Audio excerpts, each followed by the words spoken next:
Good afternoon. I am Joe Hunk, and the Tennessee Vols season will be starting 2 days earlier. Earlier today, the SEC announced that they would be moving 2 of their Week 1 games from September 3rd to September 1st.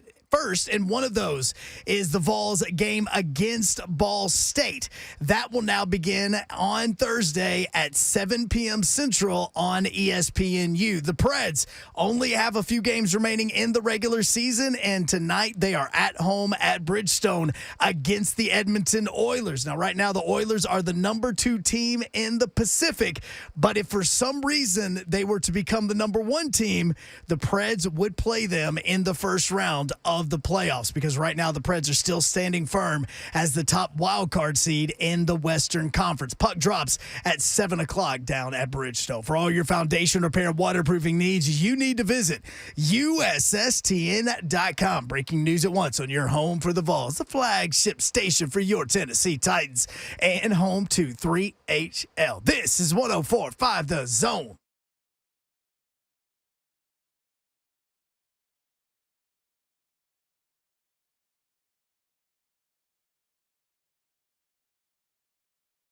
Yo, what up, Nashville? 3HL 104.5 The Zone is on the air. Appreciate you being with us. You can check out the show. By the way, I'm Brent Doherty. You can check out the show on Zone TV, Twitter, Facebook Live, YouTube, and Twitch. Twitch, please. Candy B91 first in the chat today.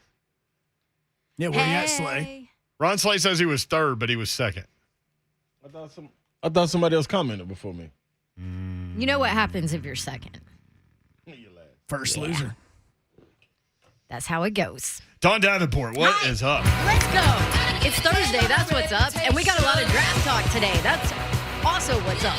The ESPN preseason college football top 25 FPI Football Power Index has Auburn ranked number 10 in America.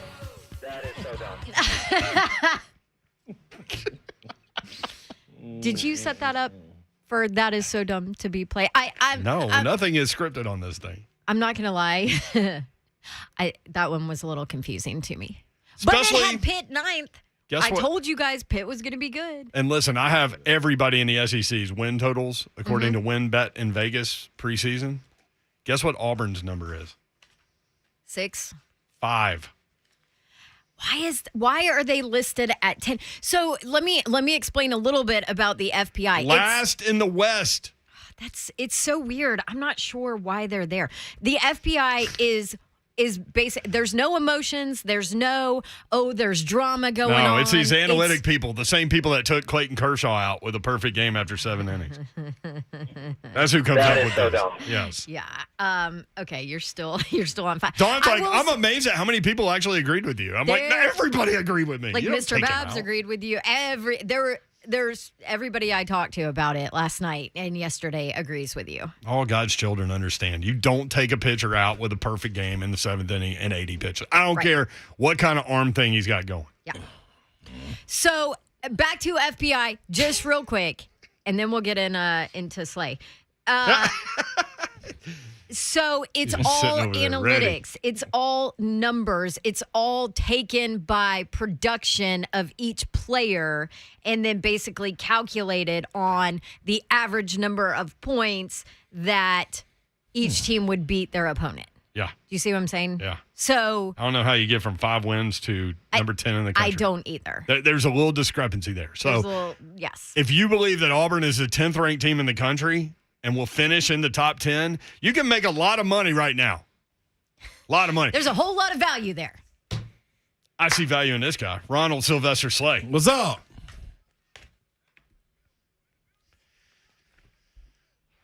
I'm in a hot building. So, Slay, let's start with this. In a hot building. What's up? Yeah, the HVAC is out in our building, so the door is wide open. So anything anybody says in the hallway may spill over. I don't know why we don't just shut the door. I think it feels awesome in here. I may go to sleep. If the door shuts. Because when it's warm, you it's sleepy. I ain't got no control. And you just ate lunch. Yeah, and you brought me a piece of pie. See? Y'all, can I just say this? Ron Slay, I love you boys too, but Ron Slay is the best teammate I have ever had in my life. Every time he goes Where I don't even know where you went. Arnold's? Yeah, he but it brings wasn't me nothing back today a slice of chest pie. It wasn't nothing today either. Let me just put that out there. It wasn't very You're good. going to tell the truth. Spent my last $24 on that, and it was nothing. $24 at Arnold's? Well, I mean, not On all chest of it. pie? I walked out the house with $24 cash. So It's hard to spend $24 on a meat and three. Well, listen. depends y'all. on how many. Well, let me explain something to you. And threes I don't want to give everything away, but it's just, some restaurants that you go into and you want different type of service. So some of it goes as a tip. So when it's a long line, I don't have to wait in the line. I just, hey, let me get that, and I'll meet you at the register. You know what I'm saying? So, yeah. That's smart. All right. Mm-hmm. So that's why I'm at $24. Well, Very good. Well, But it wasn't really nothing either. Well, but the chest pie was good. Okay, good. So Allison, our fearless Garbage, leader almost. of Cumulus Nashville, said that was a really sweet move, too, by Slay to buy Dawn a piece of pie. And I said, it really wasn't. I mean, it's a sweet move, but ultimately it's a selfish play because he's really buying himself a piece of pie because Dawn would take his. Which is true. You are such a wet blanket. But it's so Linus. Hey, how you doing today, Linus? That is a true thing. Hey. So let's start with this real quick. What up? So this just popped up on my Twitter feed. What's on your Twitter feed? It's a picture of Ramon Foster, Yes. your brother, Yes. Morning show. with Jason Martin's baby, CG. Yeah. And it is the cutest picture that I've seen today. They just eye to eye, smiling, they both just having a ball in their thoughts with each other right there. CG wearing a Tennessee.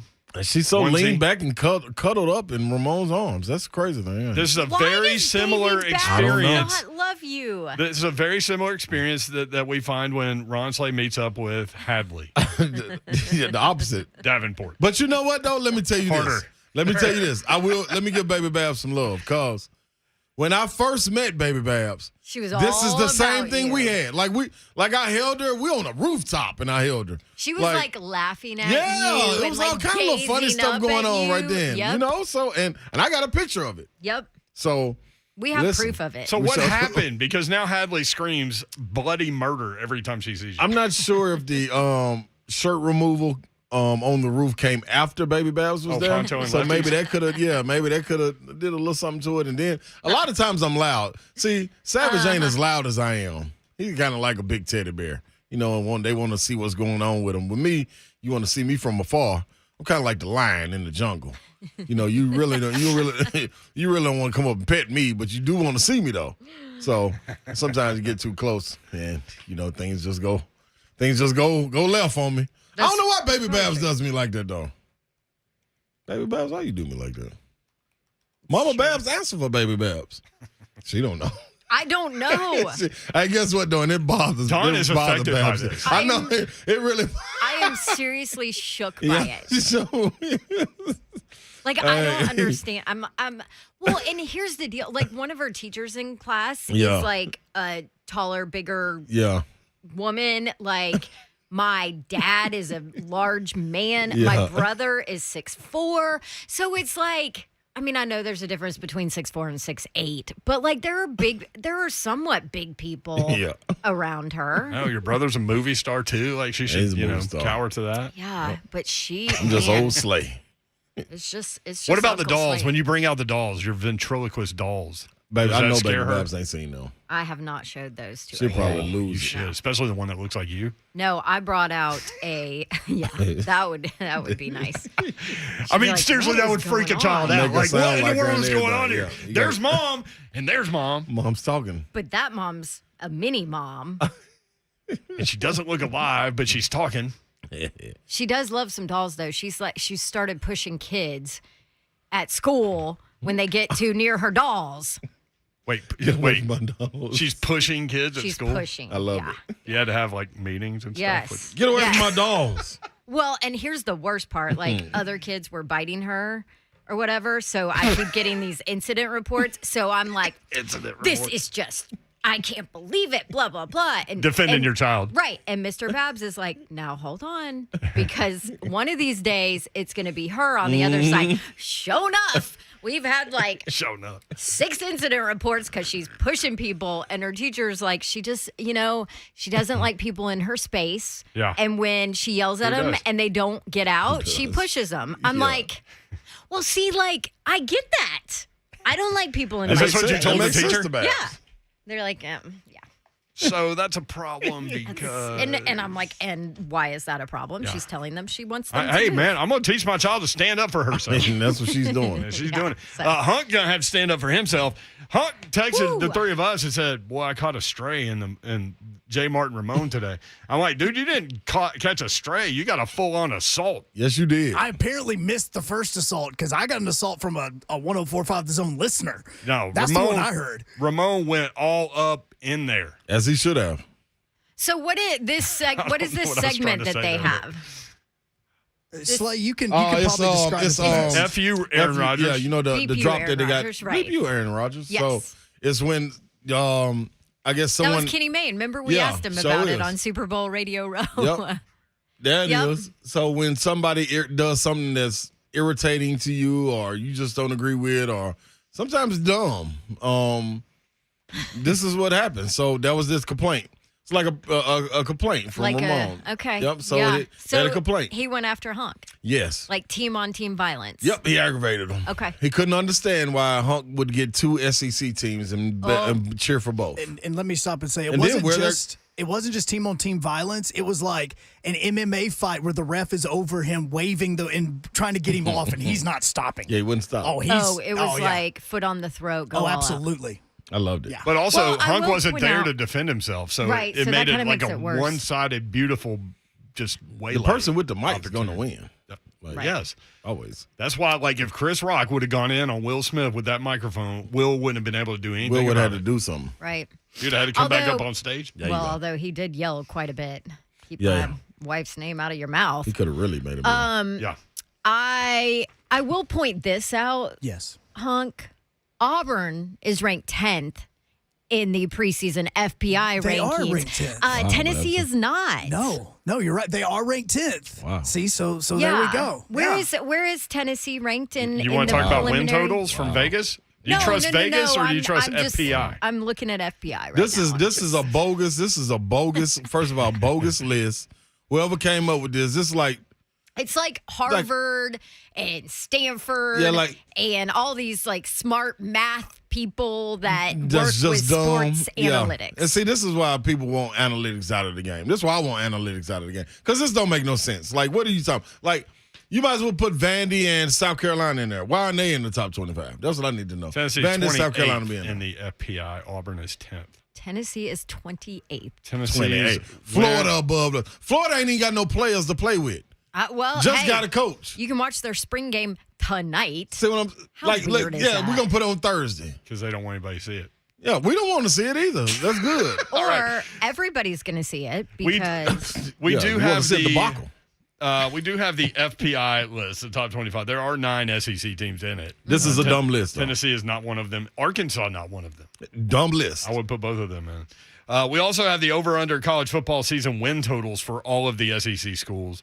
So we'll do that. And Ramon went in on Joe Hunk. We'll play you that audio at some point. And Ramon will join us later in the show. Greg Cosell at 4:20 from NFL Films. Going to talk linebackers today. And Matt Miller, the ESPN NFL draft analyst, is next on 104.5 The Zone.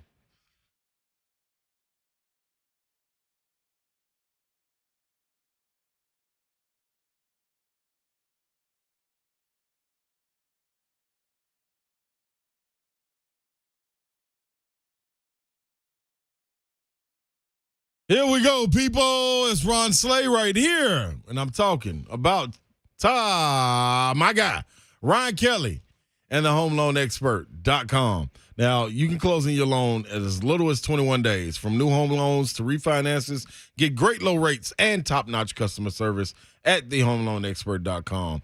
That is why it's so easy, because you hear me saying it over and over and over. Thehomeloanexpert.com. Cash out refi is what I usually talk about, because I'm so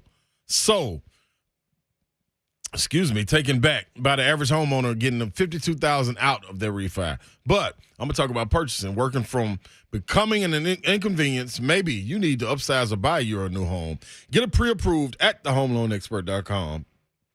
TheHomeLoanExpert.com are doing more loans than ever and are closing purchase in less than 21 days. So don't wait. 21-day closing guarantee. That's right, a guarantee. Call Ryan Kelly, TheHomeLoanExpert.com.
3HL 104.5 The Zone. Brent Doherty, the queen of sports talk radio, Dawn Davenport. I don't know about that. She loves it when I say that. And Ron Slay, Hey, I'm in the building. 2003 SEC Player of the Year. Thank you. Taylor Lewan was going in on you yesterday about Michigan beating Tennessee in basketball. He kind of slid that up under the radar. Like I wasn't sitting right here. But you can always pull the, hey, Lawan, you didn't get recruited by any SEC schools. Yeah, except Kentucky. He said he would have No, gone he to. said Oh, he would have went to he would anyone. have been Okay. happy with anybody but Kentucky. Okay. Thank you. Yeah. He kind of slid that one in there too. Yeah. That was a good one, though, right It was there. a stray, jab at your favorite school. Yeah, I like NFL draft coming up 2 weeks from tonight. And we're looking forward to that. Obviously, Matt Miller, ESPN NFL draft analyst, joins us now at NFL Draft Scout on Twitter. Matt, what is up, man? How are you? Doing well. Wishing I was in Nashville with you guys instead of. I love Joplin, Missouri, but I think I'd rather be Thursday afternoon. I think I'd rather be in Nashville. Let's be honest. So It's a nice day today, too. Sun shining. Downtown is hopping. I mean, how cool Rubbing it was in. how cool was Nashville hosting the draft a couple of years ago? So I didn't get to go for that. I was at Bleacher Report then, and they kept us locked in a closet in New York covering man. the draft. No. But you know what? I was in Nashville a month ago for my bachelor party. And Nice. didn't really advertise it because I wanted to just put a hat on and go under the radar. And I had the best time. Just the best time. Getting to be a tourist and mix it up with your buddies for 3 days. Number one, I'm too old to go out for 3 days in Nashville anymore, but it was a good time. Did you ride any of these motorized drink as much beer as you can ride things around town? I know we're all new friends here. I don't need an incentive to drink as much beer as possible. I don't have to have a tractor pull me around. It was also cold, so no. I just I do well enough on my own without someone blaring Jason Aldean telling me I need to drink at every stoplight. Well, we appreciate you being with us. Know you're busy, man. Let's start with the Titans, obviously. What position do you think the Titans should address first? Yeah, I look at it as I know they traded for Robert Woods. I'm a big Bobby Trees fan. Yeah. I still think they could address the receiver position, especially because you got a guy who's coming off injury. And I think that is a concern for a team that is a contender. It's a lot easier to draft when you have bad players and you can take any position. It's a lot harder to draft when you have a roster that has been in the playoffs, multiple seasons in a row. So I do think with Robert coming back from injury, you could still grab a receiver. And you need four of them in this day and age anyway. So him coming off, really his first season with injury, I would still be comfortable drafting a receiver there, especially somebody that could add maybe some speed to the position. Jahan Dotson from Penn State makes sense. But I also look at the left guard spot, and it feels like this is tailor-made for a guy like Kenyon Green from Texas A&M or Zion Johnson, who knows Mike Vrabel pretty well since he's roommates with his son at Boston College. So looking at the interior of the offensive line, man, it feels like a good year to go that way. And kind of with Derek coming back from injury, to just kind of reestablish, we still are able to line up and beat the tar out of you with this run game. Let me ask you this. Is there enough talent at those positions for John Robinson to possibly make some moves, move back, and pick up another pick? Yeah, I've done a little bit of a radio tour today, and I'll tell you, this is a popular question because everyone's heard, hey, it's not that good of a draft class. Let's move back. The hard part is who wants to come up, especially at 26. Yeah. I think if I were the Titans, here's what I would be doing. And Mike and John can feel free to call me and I'll do this if they want.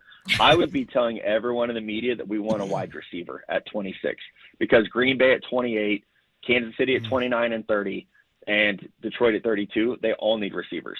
So I'd be screaming from the mountaintops, we're going to draft a receiver if I wanted to trade back, get someone to jump for that. Because the good news is, you're really looking at Tampa could go interior offensive line, Green Bay could, but they're not their biggest needs. Cincinnati spent a ton of money on the offensive line this year in free agency, so you might be able to comfortably slide back a little bit in round one and still get a little bit of extra draft capital and walk out of there with one of the top offensive linemen. And maybe they don't have a second round pick right now. Maybe you can recoup a second rounder in here. So could you sell quarterback desire or no? At 26, because they did bring in Malik Willis. Yeah, I think I don't think you'll be able to. Just realistically, I don't think that the top quarterbacks are still going to be on the board. Okay. If it happens, if I'm wrong, and I think Malik Willis will be gone. I think Kenny Pickett will be gone. If Desmond Ritter's still there, I do think you have some ability to sell that. Detroit at 32 is definitely a possibility for a quarterback. At that point, though, you're probably looking at you might realistically be moving back to the 40s. I would worry about making a 14 pick jump at this point because you just can't feel confident that your target's going to be on the board. At that point, you're basically washing your hands and saying, okay, the value's too good. We don't really like any of the players who are left. Let's move back to pick 40 with Seattle or 43 with Atlanta, and we'll just kind of start fresh from there and reevaluate and see who's on the board. Interesting. What's a wiser decision in this draft? If what you need, wide receiver, offensive line, tight end, is not available right then, but of course it'll be available, but what you targeted is not available. Your best available pick, if it was a D lineman, let's just say Jordan Davis, a guy like Jordan Davis, would that be wise to take the best available and not pass on that? That feels very specific. I love that we're pushing an agenda here together. Jordan Davis. This is Slay's agenda, if you can't tell. He loves Jordan Davis rotating into that defensive line. Which I'm there's question marks on Jordan Davis, right? Go ahead. Yeah, it's let's find something, that he's done wrong ever in his past. No, if he's there, absolutely. Jordan Davis opening things up for Jeffrey Simmons is, that's fun to think about, right? Mm-hmm. That's really, really nice. But also keeping guys like David Long and Zach Cunningham clean. That sounds fantastic. And I think, Jordan's best football is ahead of him. I would say the same for his teammate Devontae Wyatt, who, even though he's a little bit older prospect, I don't think folks Jordan got a lot of love for that combine, rightfully so, because that was ridiculous. But Devontae Wyatt's combine was as impressive in my opinion. So if either Georgia defensive lineman's there, I think you go ahead and send that card in and worry about figuring out left guard a little bit later, right? You could find a left guard in the third round if you have Jordan. Jordan might be able to play left guard. You would be okay. Yeah, another name that popped up in that little scenario was Nakobe Dean, the linebacker, because Tennessee apparently doesn't necessarily need high picks on a linebacker. But if a guy like that falls, I'm just curious, big picture wise, are GMs more likely to go best available in 2022, or are they targeting positions? I think when you're drafting late in the round, again, like I said earlier, when you're Tennessee, it's actually harder to draft, not just because you're drafting at 26, but because you don't have that many needs to fill. So you almost have to become a little more specific. Now, you could probably eliminate it and be okay, we're not drafting a running back. We're not drafting a 3 technique because we got Jeff Simmons. We're not drafting a free safety because we got Kevin Byard. But you almost go best player available at a position of need. So you probably slot your board and say, okay, horizontally, we need a left guard. We could use a tight end. We could use a slot receiver. We could use a nose tackle. And you almost go, okay, who's the best player at one of these spots? Because otherwise, you might be drafting a guy who's not playing for 3 years, and no one wants that, right? So I do think you could be smart about it. You could be strategic. And I'm a huge fan of John Robinson. I think he's really smart and really strategic and has done a fantastic job there. If we remember what it was like when they got that job, this is a completely different team. So it's interesting to me, a little bit of the shift. I've always said, okay, how do you win a championship? You do it when you have your, stud players on rookie deals, right? So that you can either pay your quarterback or pay your wide receiver, whatever. Quarterback on rookie deal. Quarterback on rookie deal, right. But then you see what happened last season, and that was built completely different, obviously, with the whole, screw the draft kind of mentality. Have you seen a shift in the league kind of just since you have covered drafts year after year, and a shift from GMs and franchises and how to go about building the championship team? Oh, absolutely. I think there's 2 different schools of thought. If you're close to winning, like Tennessee or Buffalo or Kansas City, you almost look at it and say, okay, we're drafting at 26. Realistically, how good of a player could we get in this specific draft? And you almost weigh the value of that okay, the starter at 26 is going to be, we think could be this impactful. And the 26th pick, if we traded it, is worth this amount. And so you're almost like moneyballing the draft basically. Like, what's the replacement value of pick 26? What type of player can we get at a position we need? And then the other side of that is also like, do you want to pay what that costs? You know, the 26th pick in the draft is going to make like $12 million over 4 years. If you trade that for a star wide receiver, they're going to make $25 million a year. So some of it is like just you have to look at your roster and be smart about, okay, we're paying X, Y, and Z, and we got to pay this guy and this guy soon. So I do think that it's easy to be like, hey, F those picks, we're trading them for all these players. It's worked for the Rams. We'll see how sustainable it becomes. I think it's the other key of like, you got to be very good at drafting on day 3 so that your 5 or 6 stars are supported by 20 role players that are costing you almost nothing. And you got to be able to turn that over every 4 years because, these rounds 2 through 7, you only get those guys for 4 years. Yeah.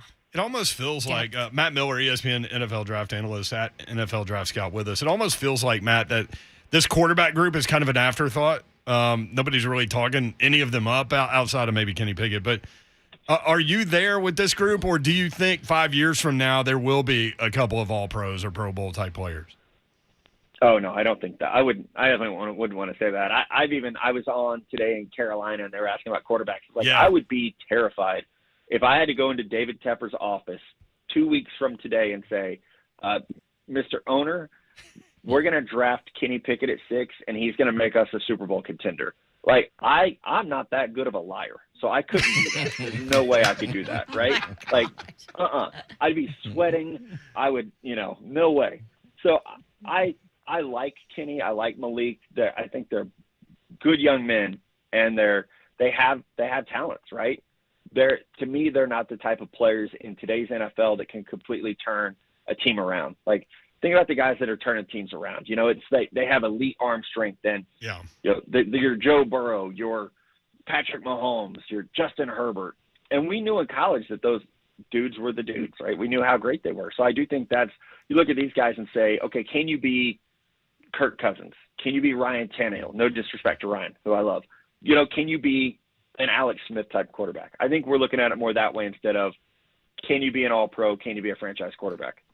You mentioned you love Ryan Tannehill. He's taken a lot of heat in this market based on, I think, the last bit of tape that we saw against Cincinnati. And really just postseason period of Ryan Tannehill as a Titan. Though he did get to an AFC Championship game. But, yes, so you are a Ryan Tannehill fan? As a person, yeah. I don't think Ryan, like, being from Kansas City, like, I went through the Alex Smith years here as a non-Chiefs fan and watched people be like, oh, my God, Alex sucks. And be like, hey, y'all are making the playoffs every year. Like, and you hadn't done that before, so maybe we need to calm down a little bit. I look at Ryan the same way of, like, is he, a top 10 quarterback in the NFL? No. He's not. Let's be realistic. At the way the AFC looks right now, he might not be a top 10 quarterback in the AFC. But the Titans have consistently been a playoff team. And I think what happened last year was that, the kind of the recipe shifted of what was working. Ryan can be really good if he has XYZ. And we've seen that before, going to an AFC Championship game, having a lead in the AFC Championship game. So I put last year, some of it's on Ryan, absolutely. I think more of it is on injury and kind of that framework of what you've built so that he can be successful. When that falls apart, like, is it his fault if you've built a team that says, okay, we can cover up your weaknesses this way because every player has weaknesses, and those processes you built and the players you added to cover up his weaknesses, if they get hurt, like, that's not Ryan's fault. He is who he is. So that's kind of how I see it. That's a great point. Like, hey, Julio Jones gets hurt, isn't out there at all. Yep. All of a sudden, Derrick Henry gone. All of a sudden, that's a different looking quarterback without weapons. I mean, AJ but he's Brown going to be 34 in July, so you got to at least start thinking about the future. That's where the quarterback question comes from. That's where I was with this draft. Like, this would have been the perfect time for them to draft like a mid-round developmental guy, but there just isn't that guy, is there? Not anymore. It feels like every year, like, there's a guy who should be, and then, before you know it, they're being drafted in the first round because the need at quarterback is crazy. I mean, I think we could look at Bailey Zappi, who was at Western Kentucky. He's undersized, doesn't have the biggest arm, but he's smart, he's accurate, throws a beautiful deep ball. Carson Strong in Nevada has, a knee injury that's going to push him down to the fourth or fifth round probably. But if you feel good about the knee, he has a starter arm. But this isn't really the year to go hunting for another quarterback, unless you want to trade for Baker Mayfield, I guess. There's just not a lot of options. So, I was joking when I said that. Next year, though, next year looks really good for quarterbacks. And you guys got one not far away. Will Levis at Kentucky is a pretty good player. So it might be a situation where next year's a little bit better to go after. Hey, you mentioned Zappy. Matt, I'm going to come at you with this and tell me what your response is to people that say this. System quarterback. Well, I look at it as kind of like the Ryan Tannehill thing. What is he supposed to do? He doesn't call the plays. They call the plays, he runs them, and he runs them really well. I don't know. I never have liked the system quarterback thing because all quarterbacks are a product of their system. All of them are. Yeah. So my job is to say, what does Bailey Zappi do well? And to then tell a team, hey, let him do this and he'll be good. So, to me, everyone is a system quarterback because when you take them out of what works well, they're not going to be as productive. But your job is to put them in a situation to do that well, So, I like Bailey. He's undersized. He doesn't have the strongest arm. But, a dude like that is going to be in the NFL for 15 years and make $100 million, or he can make $50 million, on the Chase Daniel plan. And that's a good life. And I think that should be celebrated instead of, oh, well, he's not going to be a first-round pick. There's only 32 of those. Not everyone can be a first-round pick. But I bet he'll stick around in the NFL a lot longer than some of the guys that are. How many radio hits and TV hits did you do today? Or will you do? I want to say, realistically, I have 2 more after this. I want to say you guys are number 9. Wow. Top 10. Well, you're still bringing it. Yeah. Get him, Matt. Well done. I love it. Yeah, we need to get you to Nashville. We'll go drink a whole bunch of beer. That sounds great. You guys tell me when. It's a very easy flight there from here. It's an even more enjoyable drive. So, you guys just have your people get with my people, and we'll do a live one of these, and you can get more unfiltered takes about the Titans. I love it. All right, Matt. Thank you, man. Appreciate you. Thank you, guys. All right, Matt Miller, ESPN NFL draft analyst at NFL Draft Scout. Must follow on Twitter. Joe Hunt caught some strays this morning. Oh, yeah. That happens for Hunks. And when I say stray, gun pointed directly at his head. Yeah, they knocked on his door and everything. I was cooking breakfast and Scarface just walked in. And just decided to go off. Yep. It was calling your name. Hunk, come outside. You didn't come, so they came to the door. You got to hear this. 615-737-1045. You want to respond to Matt Miller, and we'll go from there. 3HL 1045 The Zone.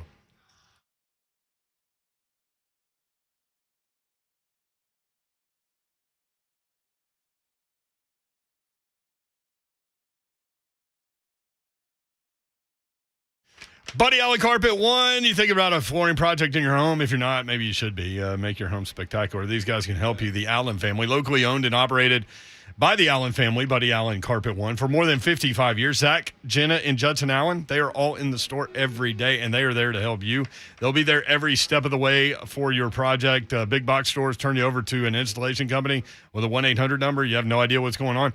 Not Buddy Allen Carpet One. They will be there with you for all of it, including the installation. Over in Donaldson, 615-883-3289, BuddyAllenCarpet1.com.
3HL 104.5 The Zone. Talking about system quarterbacks during the break. So Matt Miller, if you missed him, you're just tuning in. Number one, welcome in. 3HL 104.5 The Zone. Brent Doherty, Don Davenport, Ron Slay. Hey, I'm in the building. I've learned a few things today, one of which is I'm not Don Davenport's favorite teammate. Because you don't bring me pie. Well, I don't bring myself pie. I don't like pie. I know. So you know what? You're just a system quarterback. You almost popped yourself in the head with your headphones. Let me tell you this, man. Yora's kind of a bad teammate, a little bit. Like, he is a great guy. He's a great point guard. He's great mayor. distributor. He's a mayor. But, boy, I tell you what.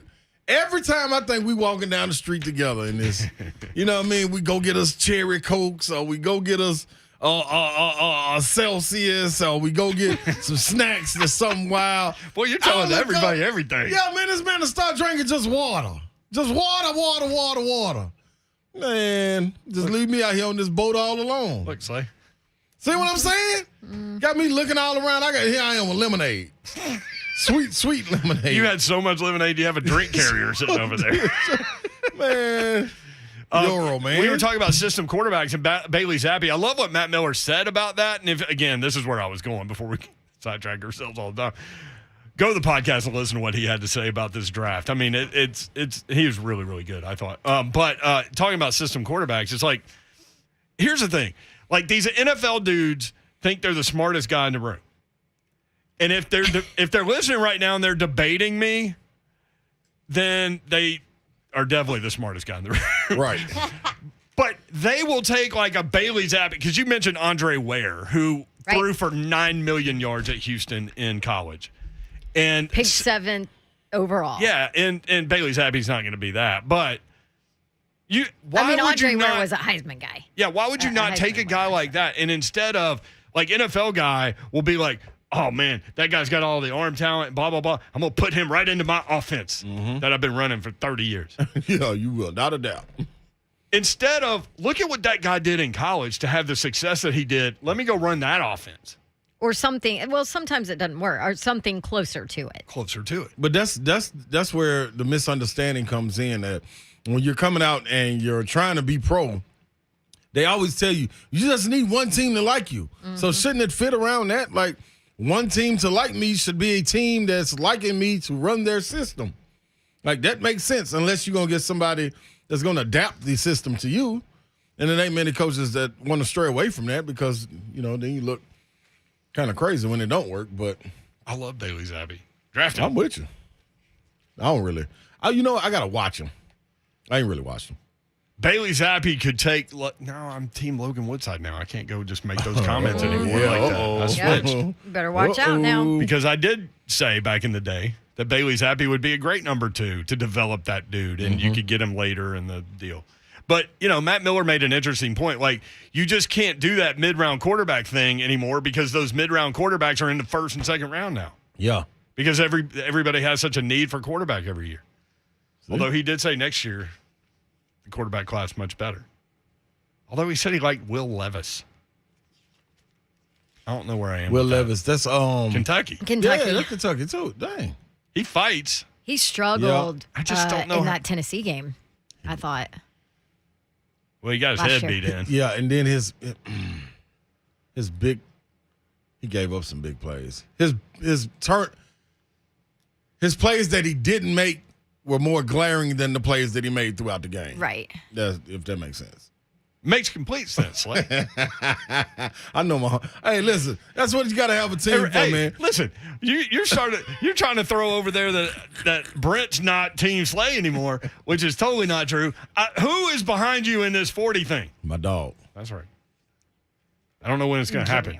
Never, because no, it's gonna happen. Okay. I'm ready. Maybe it could happen in the winter, and you catch like a bit of ice and slide your way into a 5 flat. Savage hit me up last night and asked me what I'm doing. I'm talking about just doing a tornado. Well, I just sent y'all a picture to the group text. Look at me. Look at that focus on my face.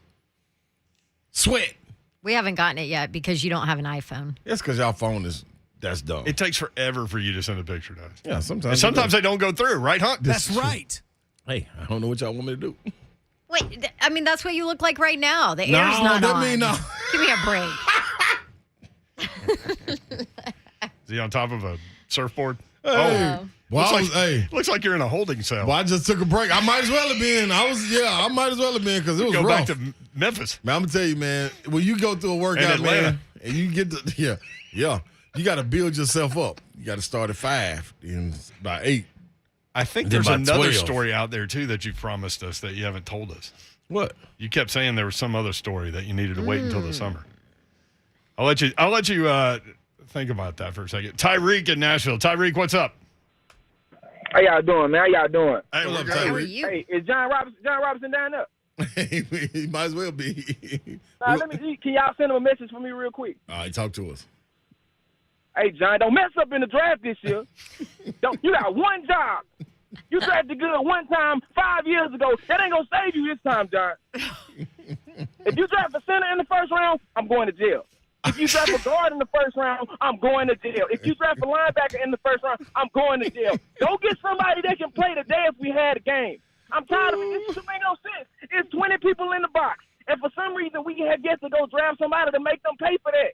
Every year they stack the box and we just continuously we bootleg to the left, bootleg to the right, to the left, and then throw a 3-yard slant to a tight end. Man, I'm going to go to jail. I'm hanging up. J-Rob, don't send our guy Tyreek to jail, please. Hey, turn it. That was an incredible phone call, Sorry, Tyreek.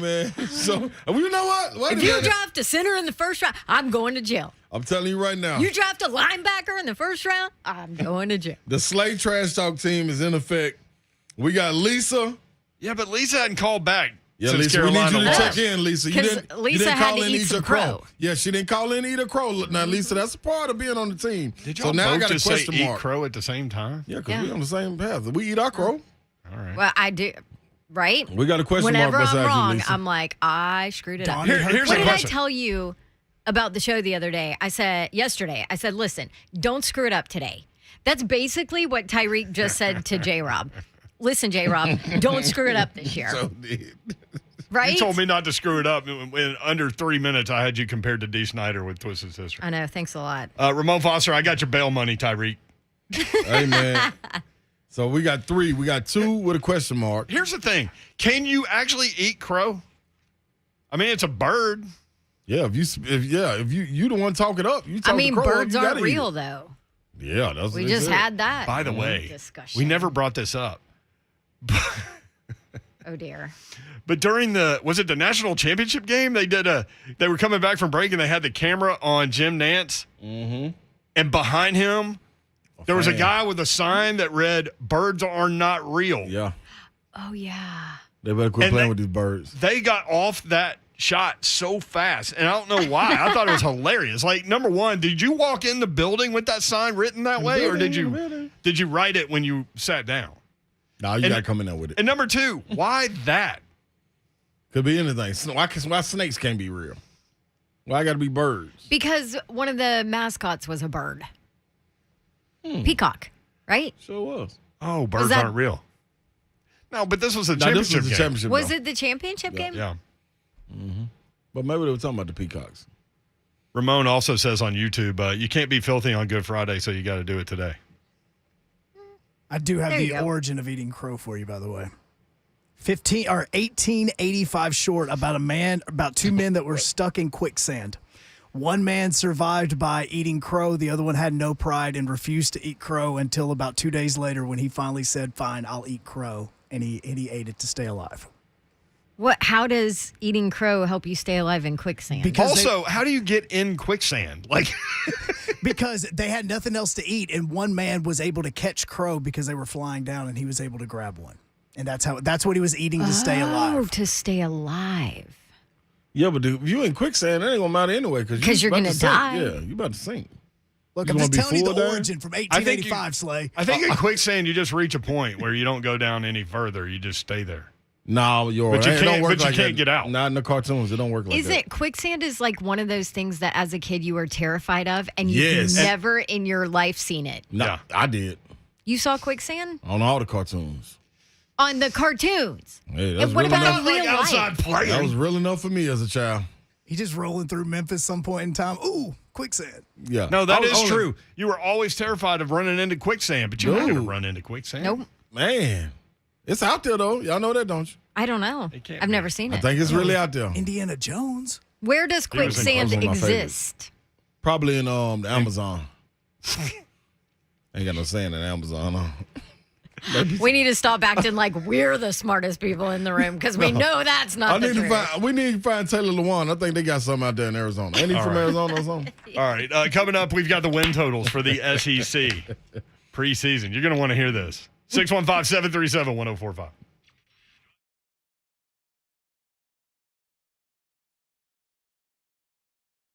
Hi, I'm Ryan Kelly. If I could tell the younger version of myself just one thing, a little less partying and close loans faster.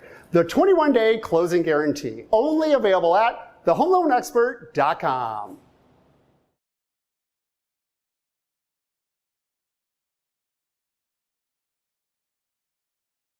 Brentwood Jewelry, you need a jeweler in your life because, let's be honest, your gifting abilities suck. So let my friends at Brentwood Jewelry help you out, no matter what the gifting responsibility that you have may be, because we have them all year, and they can help you all year, and including this time of year, spring, the time for the perfect proposal. Brentwood Jewelry can help take stress out of selecting that special engagement ring. Browse their incredible selection of one-of-a-kind rings or talk with their custom-design specialists to create a stunning ring as remarkable as your loved one. Brentwood Jewelry can help you find a beautiful ring in your ideal budget. Brentwood Jewelry, located in the heart of Brentwood on Church Street, just off Franklin Road. You can check them out. The team at Brentwood Jewelry knows that quality and cost are always a consideration. Whether you're shopping for an engagement ring, a pearl necklace, a luxury watch, you'll be happy to know that Brentwood Jewelry's everyday price is their best price, and the quality of both their products and customer service are always top notch. Check them out, 7012 Church Street in the heart of Brentwood, just off Franklin Road. Exceptional style, exceptional deals every day for more than 50 years. Visit BrentwoodJewelry.com.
Good afternoon. The Vols will kick off the 2022 season on a Thursday for the second season in a row. The SEC announced earlier today that there will be 2 week 1 games that are going to be moved up from Saturday, September 3rd to Thursday, September 1st.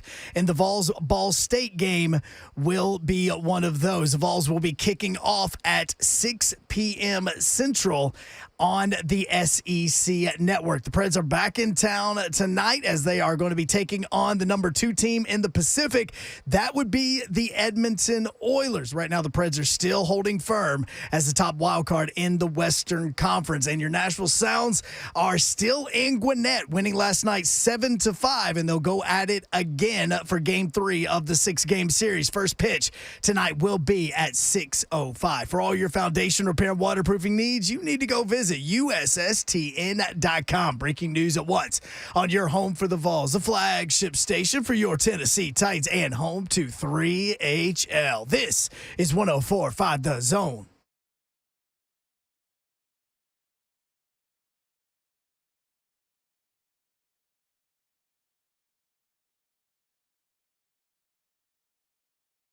HL 104.5 The Zone. What up, Nashville? Hope you're having a great day. It is Thursday in the Music City.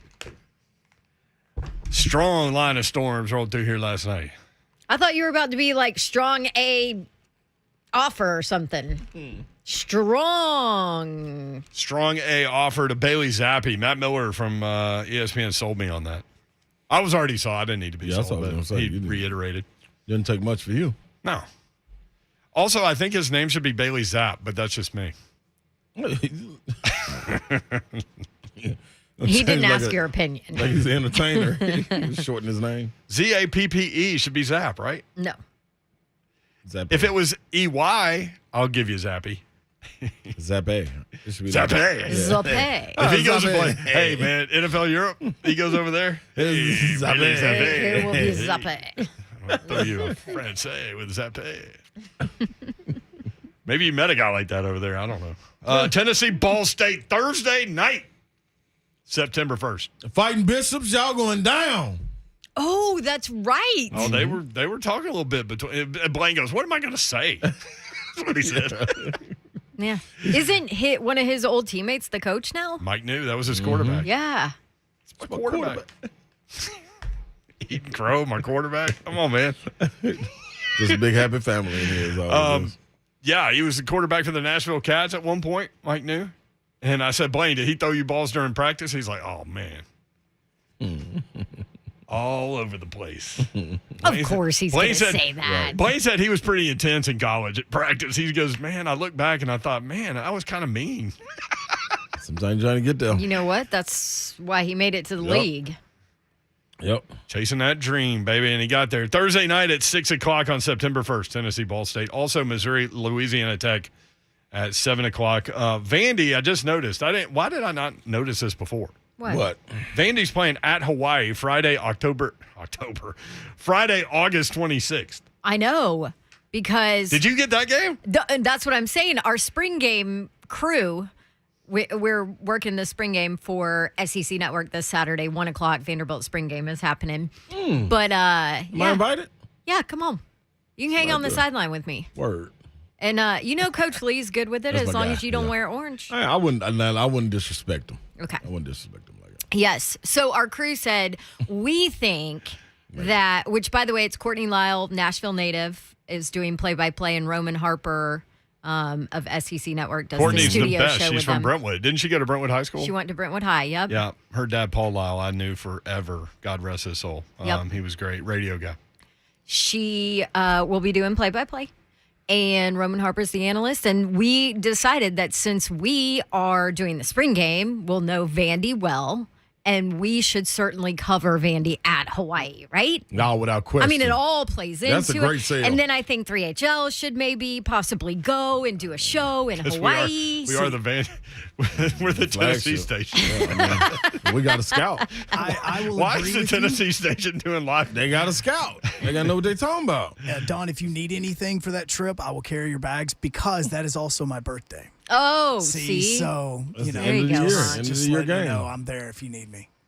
There you go. Trying to get the jobs done. That's All all right. I'm trying to do. So, I mean, if you're going to travel that far, at least you do it first game of the year, right? Vandy's Right. scheduling Hawaii in every sport. Genius. Baseball, basketball, football, and they're not scheduling them here. They're like, we'll go to Hawaii. We'll go play Hawaii. That's genius. Is that recruiting tool? Mm-hmm. I mean, if you're that a player, program is are a crap show, by the way. We're going to Hawaii? Hawaii every year. Yeah, so Yeah. when I get to Vandy's win total over-under number, you may want to go over. I'm just going to start there. because of Hawaii? Well, that's part of it. Could be. I think they'll win that game. I need to look at their schedule. Okay. Let's go. Nobody wanted that job. I talked to people in that world. Like, nobody wanted that job. That's a hard. They hired, who'd they hire? Timmy Chang? They hired Timmy Chang? Used to play quarterback at Hawaii? I Who are they you going did. to get there? That's right. I don't know. I mean, But it's here's a where we hard. are. It's a hard. Not place. life for us. Yes, it's a hard place. I think it's a harder place to recruit. They had stadium issues. Remember, like their stadium was shut down, and I think it was structurally not sound or Yeah, something. they So they have didn't flea even have markets anywhere there to every day. play. Yeah, they have flea market. It's right next to Pearl Harbor. Yeah. So Anyway. yeah, not And it is structurally Timmy sound. Chang that they did hire as their Yeah. head coach. Boom. Look at that. I mean, Nice just pull. pulling the Hawaii knowledge. Way to pull that. I saw Hawaii. Very proud of myself. I'm going to leave First now. game See ya. of last year. I worked that UCLA game. Well, you should have known that. They were not good then. They're not good now. were This is not my good. point, Davenport. They couldn't hire anybody. Yeah. Like, who used to play here? Tim. Call Tim.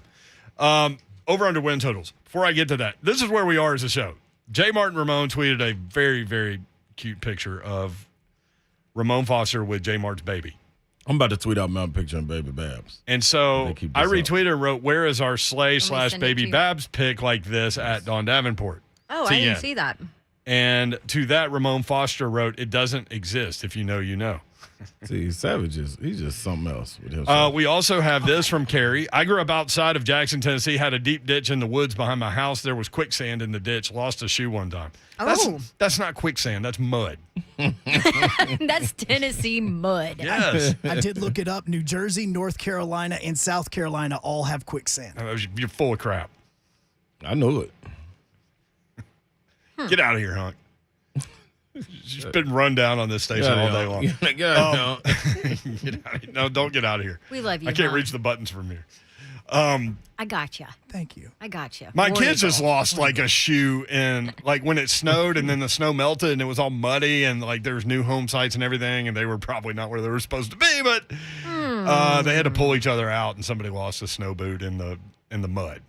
It wasn't quicksand. Michelle, birds are not real. See below. This is where we are today. Uh-oh. And then Here you go, Dwight Joe. in Clarksville eating crow has some backstory there. Dwight, Yes, sir. what do you know about eating crow? How did this happen? My my father-in-law, he's 85 or so. We were at Thanksgiving dinner, and he got to telling me when he was a teenager that, which was back in the late 40s, early 50s, that times were tough, and his dad would take him out in the wintertime, and they would walk fence rows around cornfields Yep. and shoot crow nests out of the trees. I guess I don't know when they have babies, but sometime around there. But they would take the little crow babies and they would pluck them, skin them, whatever, and take them home and give them to his mom. And they would feed. He had like a big family, it was like 6 brothers and sisters. Oh And my gosh. they told him that it was quail. And to my knowledge, they never knew any better.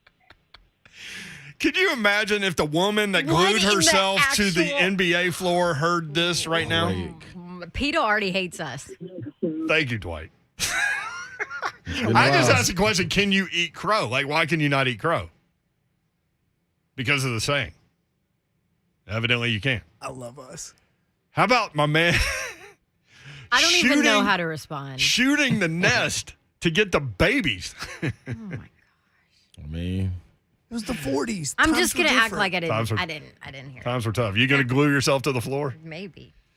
All right, 2022 SEC win totals, and we'll come back to this and spend more time on it, but I'll roll through it right now. In the West, Alabama, 11.5. That's the over-under win total lot of going into wins. the season. 11.5. Texas A&M, 9. whoa. They had the best recruiting class in the history of recruiting classes. Now, 9 wins. we definitely got to circle back around this because somebody's seat need to be hot. 9? I know he's got a $100 million contract. Come too. on, dog. Ole Miss won 10 games last year, 8. Dang. Arkansas won 9 games last year, has their quarterback coming back this year, Yeah. 6.5. What? Mississippi State, the Pirates. Speaking of crows, don't Pirates have crows like on their arm? Yeah. Yeah, Yeah. 6.5. They had parrots. I think that's a lot Is it higher a for parrot? Mississippi Oh, State. good call. It is a parrot. You're right. Lonzo in the chat. Strays. 6.5. Mississippi State. LSU 6. See, when you start thinking Lost on that about one. Tennessee's number and whether or not they're going to go over, that's one of the games at LSU. That's just regardless of who's there. That's a tough. When do they lost play a that game? lot. Yeah, when do they play it? Is that at night? That's what I need to know. Well, you don't know that until closer and that's to what I it. need to know. They play LSU at LSU right after Florida. But LSU right at the floor. Fifth game of the year. What you got going now? Water? Peanut butter M&Ms. Dude. Helps with my 40. Auburn, last in the SEC West. What? 5 wins is the projected total in Vegas That's high. from winbet.com. Auburn, 5. They were 6-7 last year. Remember, Babs? It was high. Our FBI, though, we're number 10. Wait, did Tennessee have more wins than Auburn last year? You damn well better believe it. That is so dumb. I thought we had a discussion going into the season We did. about who would have more I got wins. it in my other folder. Just tell me when I need to pull my other folder out and I'll bring it out. Look, Don's quiet over there. Break. SEC East. Nah, break. It's time for a break. SEC East, Georgia 11.5. Tennessee, who is not one of the 9 teams in the ESPN FPI, second in the East, according to Vegas, 8.5 wins. I got Wow. it. I got him at 9. You got him at 9? I've got them at 10. Hey. You have him at 10? Well, is that defense going to be better? We'll talk about it. Kentucky, 8. Every time. Florida, 7. That was not me, by the way. Bless you. Go ahead. Florida, 7. Sly. That's high. You're high. South Carolina, 6. Missouri, your See, favorite like guy. South Carolina has a quarterback now. They do. Your guy, Missouri, Drinkwitz, Yeah. 5. Yeah. They were 6-7 last year. Worst defense I've ever seen in my life. Yeah. It was bad. Like Tennessee, had to pull off because somebody's going to pull a hammy running 80 yards. They did. Yeah. That was ridiculous. They got game. that coach out of there after that, too. Vanderbilt, last in the SEC East, over under win total. They were 2-10 last year. 1.5. Oh, come on, y'all. Now, y'all got to give them a little more respect than that. Who are their out-of-conference opponents this year? Hawaii, Northern Illinois, I think. At Hawaii. At Elon. at Northern Illinois and Elon. You know, ain't even, So they're Elon not even had a even. team. They're not long? even saying that they're going to win their 3 out-of-conference games. Well, it's 1.5. They're Their saying they're not forces going to win out of 2. conference games, too. If you think Vanderbilt will win 2 games, you can make money at WinBet. I'm going to get it. I told y'all that was a You good did. one. I'm going to get that one. All right, we'll spend more time on it a little bit later. Greg Cosell coming up next. We're going to talk about linebackers and get his take on Kobe Dean, among others. 3HL 104.5 The Zone.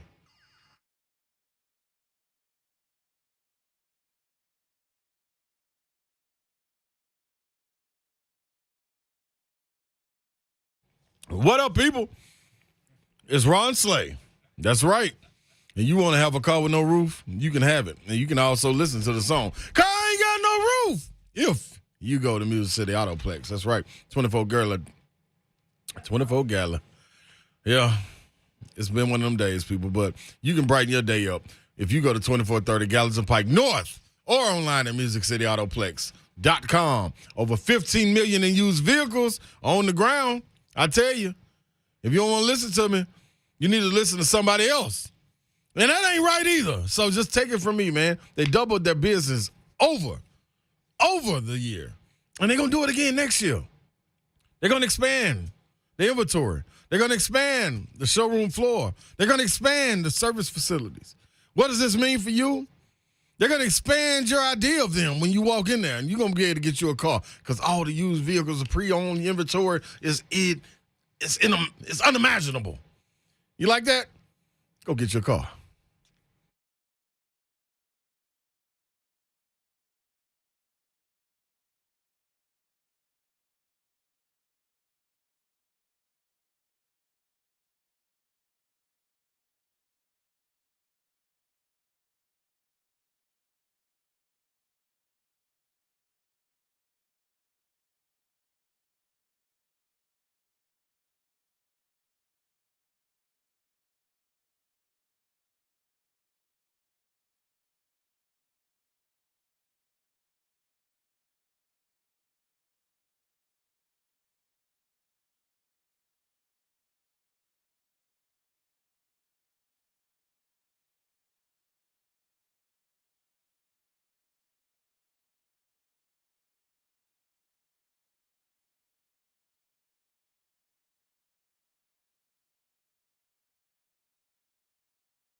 Well, even if you have thought of moving, it's pretty hard right now, isn't it? Because there's very little inventory. Prices are crazy high. Of course, rates are starting to move up. So how about a different idea?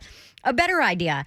Let my friends at Loan Pronto refinance your current home, and that way you can turn all that equity into cash and then totally transform your house. New kitchen, new bath, maybe put a pool in your backyard.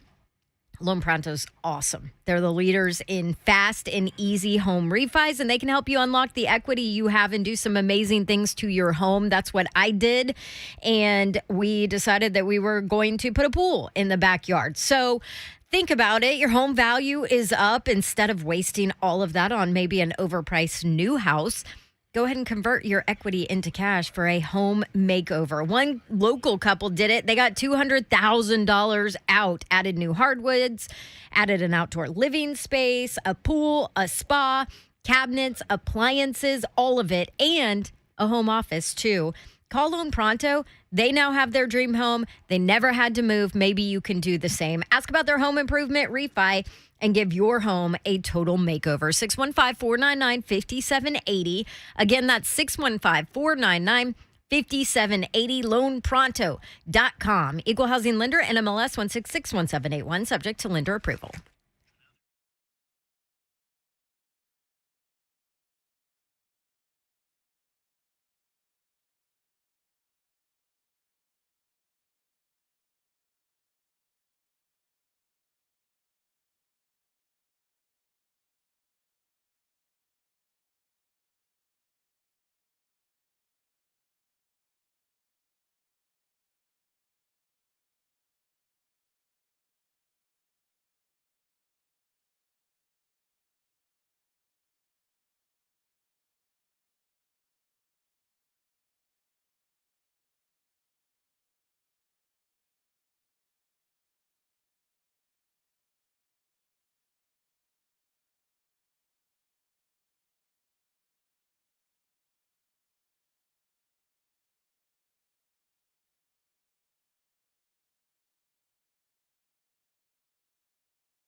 3HL 1045, The Zone. Hope you're having a great Thursday. Brent Doherty, Don Davenport. Hi. Hi. Sorry, I had my mouth full of pie. Chess pie of all things. Yes. Oh, it's just a bunch What you mean of. of all I things?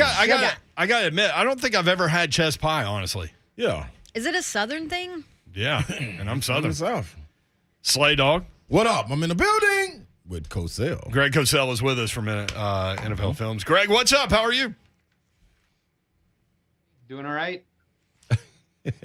Cosell, have you had chess pie? I don't even know what that is. Okay, it is a Greg, Southern we got to thing. get you down south. It's just a bunch of sugar. I really don't know what it is I've either. been to Nashville many, many times, but I don't know what that is. Yeah, but see, guess what, though, Greg? When you come to Nashville, you got to come to Nashville and come with the right person. So I'm going to take you to Slay will take care of you. There you go, soul food spot, get it in you. All right. All right. I love it. I've been to it. I mean, I've been to like, I'm trying to think of the restaurants. Puckett's I really like. Southern, I think, isn't that down on 3rd? The Southern, Oh, yeah, that's a good one. They is good. I think their oysters are good. Their oysters That's are I'm really not good. eating oyster down- guy. They are good. They are good. Mm-hmm. I've had them. Yeah.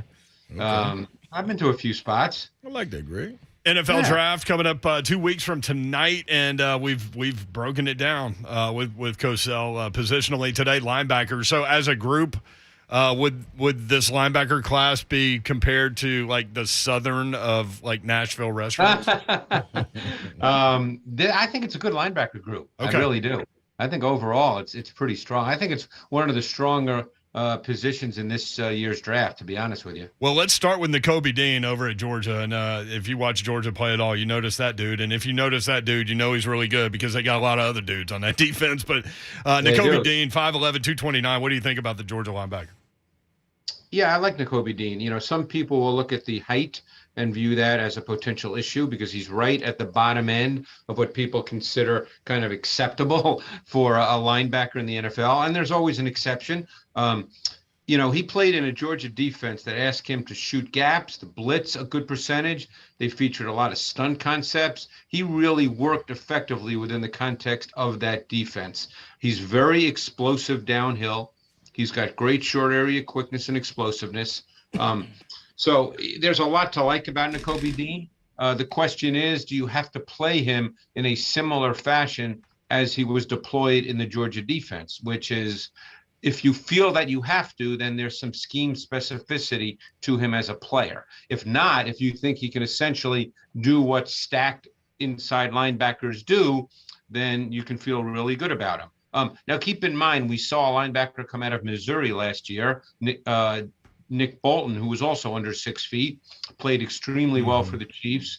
I think that helps someone like Nakobe Dean because Bolton played an awful lot of snaps and he did really well. So, you know, Dean's got a lot of really good traits. There's an explosive feel to his game, and that normally translates. So what would the concerns about him be then? Outside of the 5'11"? Concerns would be that his short, stocky build is such that he desires he lacks what would be considered ideal size and length. There's always a few snaps because of that when he gets engulfed in the run game. Okay. And the question then becomes, can he be a true stacked linebacker given those limitations, or must he be schemed tactically? That's basically the question you have to answer, because if you draft him to say, hey, he's my stacked backer, then you have to feel good about those potential limitations. So let's go a different direction then in terms of size, at least. Devin Lloyd out of Utah, 6'3", 237. What do you think about him? Yeah, I like Devin Lloyd. I remember watching him last summer as well. I think he's a really higher level linebacker prospect. I think there's a playmaking dimension to his game. He's long, he's twitchy, he's explosive. He blitzes. He pretty much does everything within the context of the Utah defense. He can play all three downs at the next level. The only question, you know, possibly is how would he match up against tight ends if you ask him to do that? You know, he was a safety in high school and he kind of moves like a safety at times. I think he has the kinds of traits and length that make you think of the top 3 down linebackers in the league. Whether he is that from day one, I don't know, but you think of the Darius Leonards, the Fred Warners, the Bobby Wagners, the Demario Davis, those kinds of players. And I think Lloyd has the physical and athletic attributes that make you think of those kinds of players. Man, I love Demario Davis, man. I love watching that guy play for years. He's a really good player. Yeah. Really good player. Christian Harris over at Alabama, 6 foot 226. Yeah, he's also a really good prospect. He actually came out of Baton Rouge and was not offered by LSU, believe it or not. So he ended up at Alabama. He played safety and corner in high school, got to Alabama, they moved him to linebacker, and he started right away. That says an awful lot about his intelligence, his understanding, because this is Nick Saban now. If you're not ready to play, you're not ready to play, and he's not going to put you out there. So I think you're dealing with a kid that's obviously very intuitive, very smart. He's got great athleticism, great movement traits. He's a very easy mover. He can do pretty much everything you want a linebacker to do. He's 6 feet a half inch, 226, ran a great 40 time, which didn't surprise me. My sense with Harris would be he's an ascending player, given that he did not play linebacker until he got to Alabama. Yeah. And his transition to the position has been pretty comfortable. So you have to think he's only going to get better and better. I'm always fascinated by, maybe smaller school guys. Troy Anderson, Montana State, 6'4", 233. Didn't he play like every position possible for them at some point? Played quarterback, he played running back, and then this year, starting last year, he played a lot of linebacker. This year, he became a full-time linebacker. And obviously, that's what he can play at the next level. That's what he will play at the next level. Yeah. He had a superhero combine performance, which got him on everybody's radar. The public's radar. Obviously, scouts know about him. He's got really good size, 6'3.5", 243. He was at the combine. Great length, really good athleticism and speed. He's rangy. He can make plays sideline to sideline. I thought he showed great spatial awareness to play zone coverage underneath. Believe it or not, he's not really a physical player, and maybe that's just because he's new to the position and sort of has to figure that out. He did not yet have a feel for, what you probably hear Coach Mack talk about all the time, stack and shed, taking on O-line blocks. He didn't really have a good feel for that just yet, but he's a really high-level athlete for his size. There won't be that many stack backers with his overall athletic traits. Whether he's ready to play early, I don't know that. No one really knows that. He was not asked to match up the tight ends in college, man-to-man, but he certainly has the size, length, athletic profile to do so. So he's raw. Mm-hmm. Yeah, he'll be considered that for sure. Yeah. Greg Cosell with us on 3HL, at Greg Cosell on Twitter. Must follow. Greg, this guy, Brian, now forgive me if I say his last name wrong, from Oklahoma. Asamoah, yeah. Yeah, okay. So talk to me then. Gotcha. You like that? Yeah. He's another really athletic kid. He's a see it, run it, go after it kind of kid. That's see it, get it. That's what Brian Asamoah is. And I liked his tape. He's a really good prospect as well. He's got great play speed, range. He can play sideline to sideline. Maybe as well as any linebacker I watched in this draft cycle. Of course, I haven't seen every one, so right. I don't want to leave someone out that I just haven't seen yet. But of the ones I've watched on tape, he fits that profile. There's never any hesitation to his reaction time. But he also played physically. He got after it physically. So he's. The question with him, again, because you do not see it on tape, is his man-to-man coverage ability. And it all depends on how people feel about that. But he's a really, really good athlete. And he fits today's NFL because he's scrape and flow, run and chase, sideline to sideline.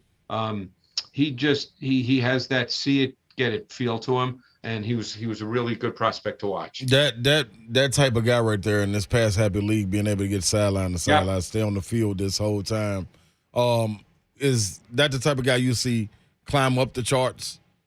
Projected third, but you could see him in the second, maybe, or no? Oh yeah, I mean, I'm not good at projecting. He'll definitely go before the end of day 2, though, in my opinion. Just because of the traits that he has and the nature of the NFL game. It almost seems to me now that defensive coordinators probably think more in terms of guys being able to play in passing situations before they think of running situations. You don't see a lot of the old school box linebackers, unless they're just phenomenal athletes. Right. So those guys really don't play in the league much anymore. I'm curious, when you're breaking down tape on each dude, like when you go through a Georgia guy, can you sit there and evaluate like all the Georgia guys at once, or do you have to individually? So you're watching a lot of Georgia tape. In fact, just so you know, they had 8 guys, I believe, who were at the combine. So I had to watch all 8 guys. I think I went through the same 6 or 7 or 8 Georgia games like 3 or 4 times. You can't watch everybody at once. They have 3 linebackers. They've got Quay Walker, who's 6'4", 240. That was the next guy I was going to ask you about. Yeah, he's really prototypical. They've got Channing Tindall, who may be the best prospect of the 3. Wow. So, and then of course they had the safety, they had the defensive lineman, they had the corner, Darian Kendrick, the transfer from Clemson. So I mean, you can't watch 8 guys at one time. You just can't. I mean, you've watched these games more times than Georgia fans. I don't know about that. I think they're a little crazy about their football in the SEC, but yeah, no, I've seen a lot of Georgia defense. Well, but Quay Walker, getting to Quay Walker, he's prototypical now. He's 6'4", he's 240, really good athlete. Great testing numbers. He's got outstanding size, length, play speed, and range. Really good with what we call key and diagnose. I think he's a stack backer with the full complement of traits. I think he's one of the best stack linebacker prospects in this draft class. Are you starting to see on tape linebackers that are better in pass coverage skills coming out now because of all the passing they see with 7-on-7 stuff and with the throwing in the college game too? Well, they tend to be much better in playing underneath zone because more teams play zone than man. In the NFL, you'll see a lot more man, which is why it's always a little bit of a projection as to whether a lot of linebackers can match up to tight ends. But in college, you see more zone. And so these guys have to play underneath zone coverage, and they start to develop a better feel for spatial awareness and all those things that you need to do to play underneath zone coverage. Somebody on Twitter asked us to ask about Western Kentucky's linebacker. Is that D'Angelo Malone? Yeah, Malone. Is that? I'm assuming that's who they're talking about. He's an edge guy, right? Kind of. More than not, yes. Okay. Yes. And he's not real. I mean, I guess in the NFL, he'll probably be seen as a linebacker, but he would not be a stack backer, I don't believe. Some could see him that way, but that would be a major transition because he did not do that at Western Kentucky. He essentially played on the edge. Every once in a while on 3rd down, he would stand up as a joker in the middle of the field. And then he'd rush the quarterback from there, usually as part of stunts. But I'd say 98% of his snaps came as an edge player, or they moved him inside as a 3 technique or a 4-eye, which I don't think will happen in the NFL because he doesn't have the body type for that. He was one of the most intriguing edge prospects I watched because he had unbelievable lower body flexibility. I mean, he had twitch. He's got really good athleticism. There's a suddenness to his movement. I kind of like this kid a lot. Now, interesting. Whether a kid like that's ready to play, day one, that's always a tough question to answer. But he's got an awful lot of traits. He can flatten his rush path, and that's one of the things you look for when you look at pass rushers, if they can flatten their rush path when they get to the top of the arc, and he can do that. Greg, I'm not sure if you got to him or not, but if you did, Malcolm Rodriguez from Oklahoma State. I just saw one game up to this point, so I don't know enough about him. Yeah, I know he made a ton of tackles. Right, that's what caught my eye immediately. Yeah, he's another guy that is shorter than desired. He's 5'11", really good testing numbers. He's a stacked linebacker. really decisive trigger playing downhill in the run game. He saw it and he went.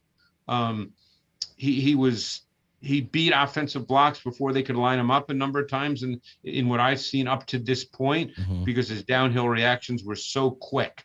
But he's very straight line linear, Ron. Gotcha. You know, I don't think he has a lot of lateral twitch and change of direction. He's very straight line. Okay. Well, let's hit on, before we get out of here, let's hit on Channing Tindall. You mentioned he may be the best prospect of the Georgia linebackers, 6'2", 230. What leads you down that path? This guy is sideline to sideline explosive, play speed and range. Constantly made plays outside the hashes. The other thing is they used him as a pass rusher when they got to third downs and passing situations, and he can rush the quarterback.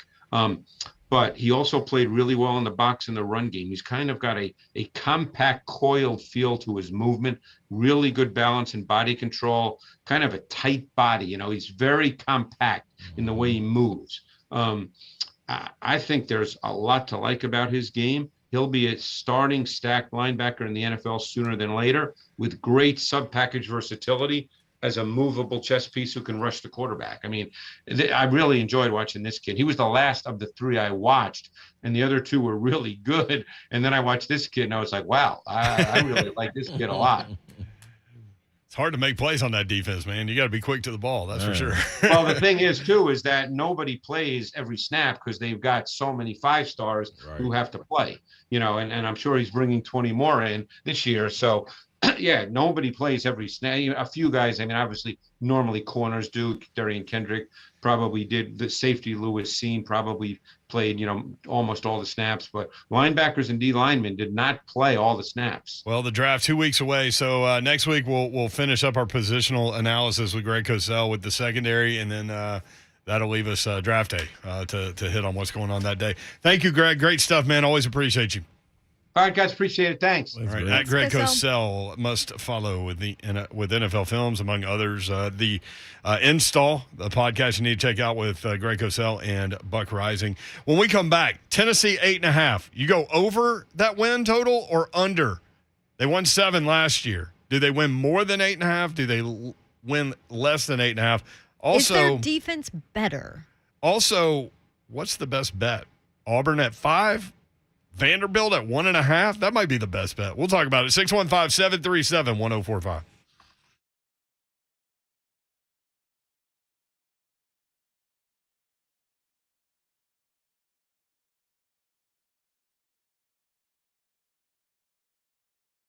Still like out wings. That's right, people. It's only one place you need to go when you're talking about some wings, man. That's some phenomenal wings. Sweet and sassy wings. Some lemon pepper wings. 2521 Nolensville Pike. Right off 440. Or at 123 Ewing Drive in the original Princess location. You know it's serious business when I'm talking about some wings, man. Because I ain't going to lead you wrong. Never have, never will. Because they also got some Kool-Aid for you to wash it down with. Now, ain't many restaurants out there that got some Kool-Aid for you to wash it down with. And I'm telling you, you can go in there and get everything you were looking for. Catfish, shrimp, fried pickles, cheese sticks. But them wings, woo! Sweet and sassy with the lemon pepper drizzle on it, man, is what's going to do it for me with the Cajun ranch fries with the cheese on top. Woo! You can hear them over us. I know you can, because I can. And that's what I'm trying to tell you, man. Don't forget about the Kool-Aid Rita, man. It is phenomenal as well. So y'all slide in there and tell them, you know, when you want the Big Soleil special right there in the home of the Sweet and Sassy. What am I talking about? Still like out the wings.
Tell 1045 The Zone. Elite Capper on Twitter says right now Vanderbilt's a 2-point underdog against Hawaii and a 14-point underdog at Northern Illinois.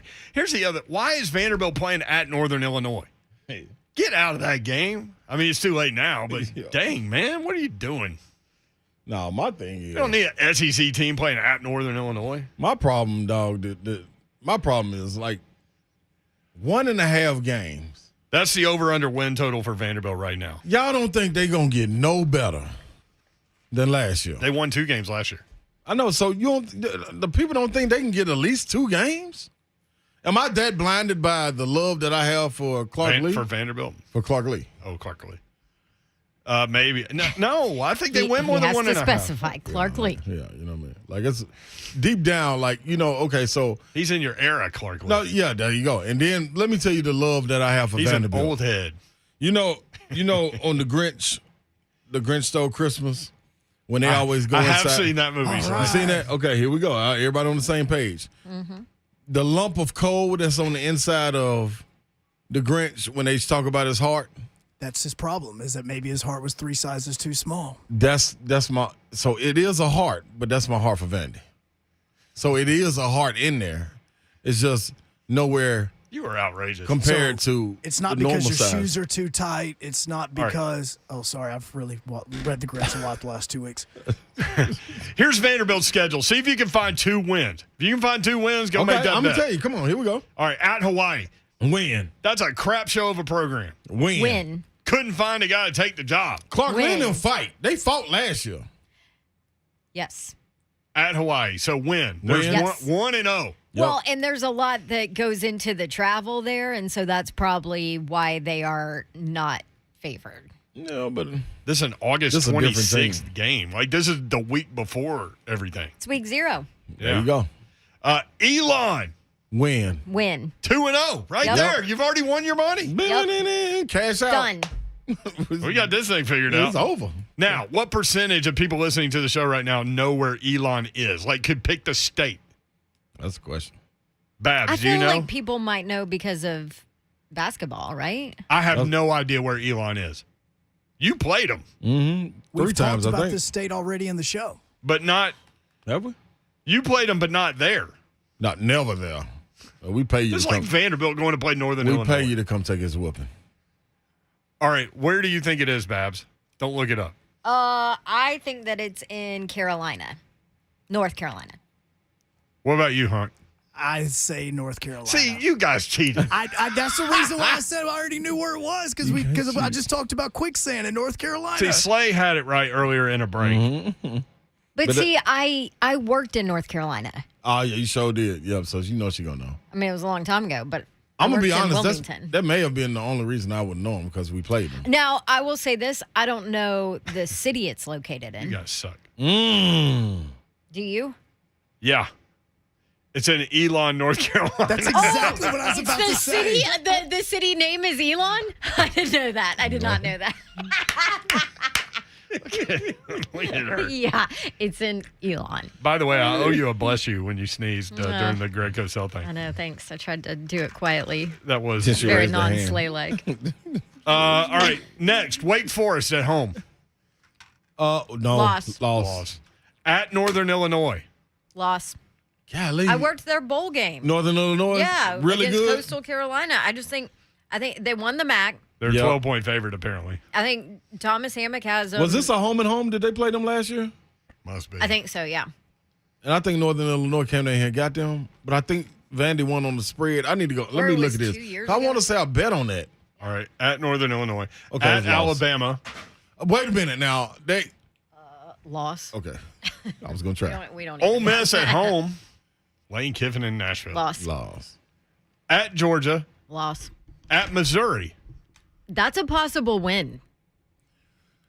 See, Clark It Lee didn't let a depends lot on out the how bag about his they're- quarterback, what he thinking about, too. So Here's I mean, the problem with team with lack of depth. As you get deeper into the season, you Yeah, run into True. more problems. Up. That's what you ran into with Tennessee. But guess who else has a problem with depth? Yes.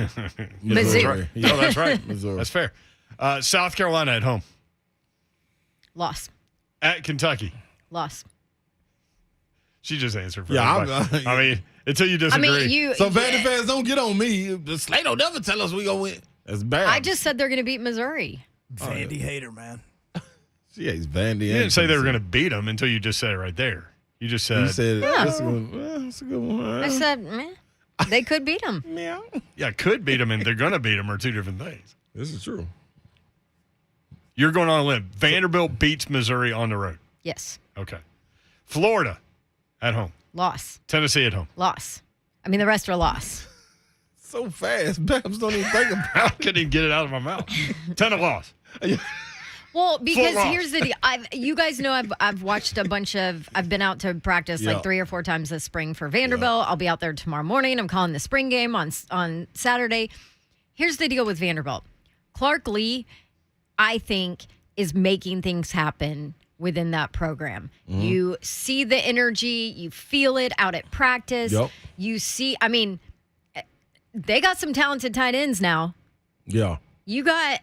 They have some pieces, but they're, what do we always say? Well, I mean, SEC trenches. Yeah. They are going Look, to I love- struggle Yeah. in the trenches because they're just not deep enough. They're Yeah. not big enough. Yeah. They're none of that. I And that's appreciate not on you- Clark Lee. No, I that's a 3 or appreciate 4 you year trying to process, find some too. positive things about a team that has a 1.5 win over under. I appreciate that. Well, I love but Clark here's Lee the too, deal. but man. There's a lot of unknown. There's a then bet lot of over. unknown with Bet that the over. team. I'm betting over. I would bet the over You came up with because 3 of wins. Hawaii and because And of Elon. Elon. Yeah, I'm betting over. That's why I bet the Can over. I bet it right now? Yeah. Well, I just used my $24 at Arnold's. You came up with 3 wins, which is better than 2. Man, they getting that, man. I All mean, right, it's 1.5. We'll go through Tennessee when we come back. 5 o'clock hour coming up. Big Ramon Foster joins us at 5:20. So we're going to have fun. Be here. We'll be right back. 3HL 1045 The Zone.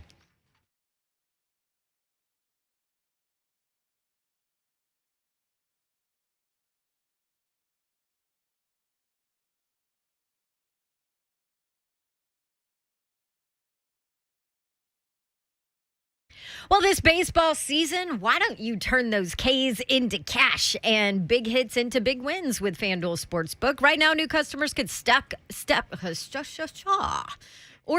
to the plate.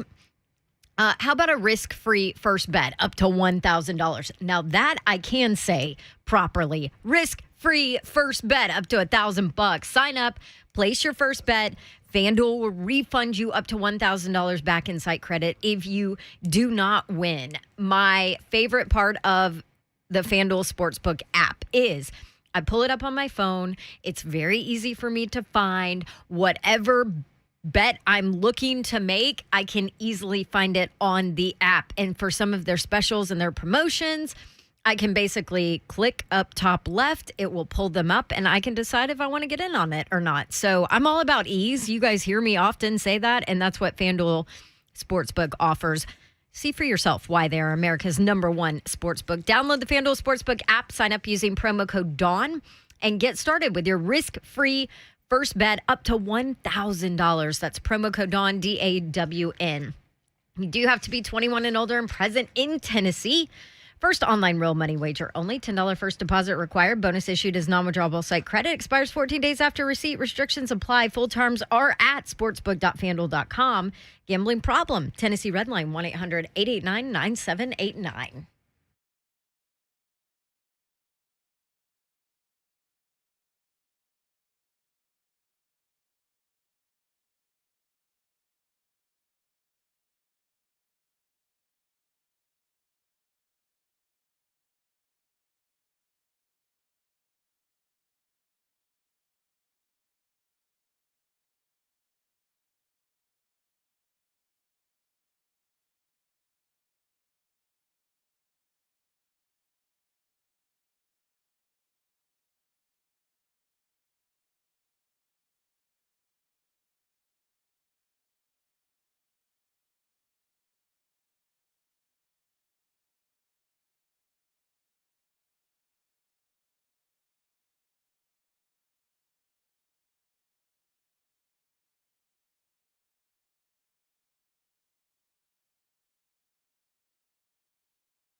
Good afternoon and evening. I am Joe Hunk. The Tennessee Vols are going to be playing 2 days sooner than expected in 2022 as the SEC announced that 2 Week 1 games are going to be moved from Saturday, September 3rd to Thursday, September 1st. And the Vols will now be kicking off on that Thursday at 6 p.m. Central on the SEC Network. The Preds are back at Bridgestone Arena tonight as they are hosting the Edmonton Oilers. Now, the Oilers are the number 2 team in the Pacific at the moment.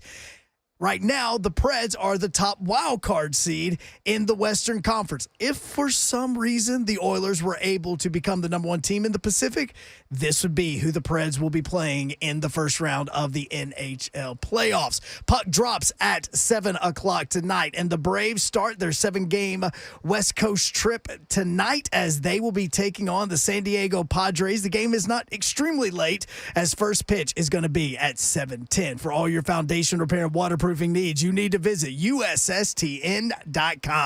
Breaking news at once on your home for the Vols, the flagship station for your Tennessee Titans and home to 3HL. This is 104.5 The Zone.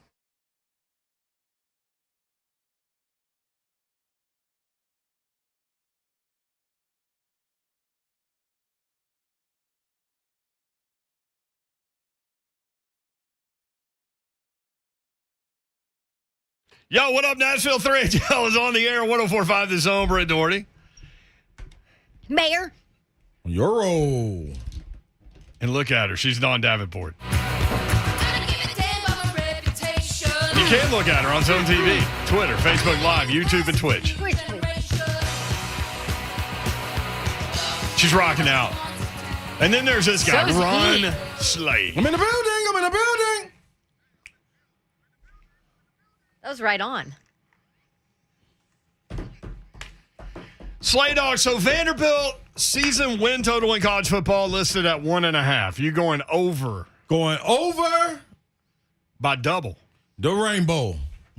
No, I don't think he said double. Yeah, 3 wins, right? Oh, did you go Oh, 3? you didn't No, go I went Missouri. 2. I went Babsy 2. almost talked me into 3. I went 2, too. I'm still on the fence on that one.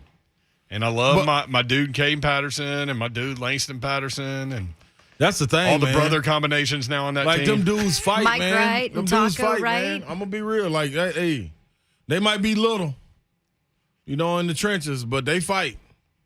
They were getting smacked last year a lot of times, but they fought. They did. So I It's going to expect be see something different this year. interesting to see what they do, too, at quarterback because Ken Seal's coming off of surgery on his finger. Yep. Mike Wright, who we know what he can do with his legs. Like, if you have a questionable offensive line, do you not need a quarterback that can get you out of trouble a little bit easier? I don't know. A couple of notes, and then we'll get back into the college football deal. A.J. Green, 1-year deal to return to Arizona.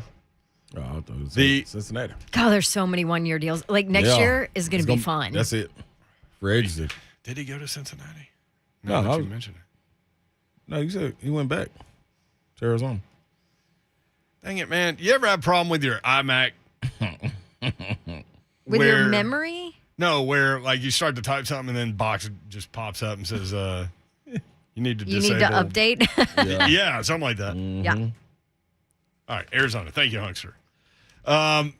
What they call you on the J. Martin Ramon show this morning? Junk. Junk now, yeah. Yeah, junk. Because Junk Ramon Capilla. was, as he was going through his spiel, he combined Joe and Hunk and said junk. We do need to play I that can't believe nobody's done that before Big Savagery comes on at 5:20. Junk pillar. Packers signed wide receiver Sammy Watkins, 1-year deal, $4 million. And Derrick Henry workout videos are popping up. Oh, It's time. Yes. It's time. Dude, he Boy. had Smell like summer. He had like an 85-pound barbell in his hand, and I mean that.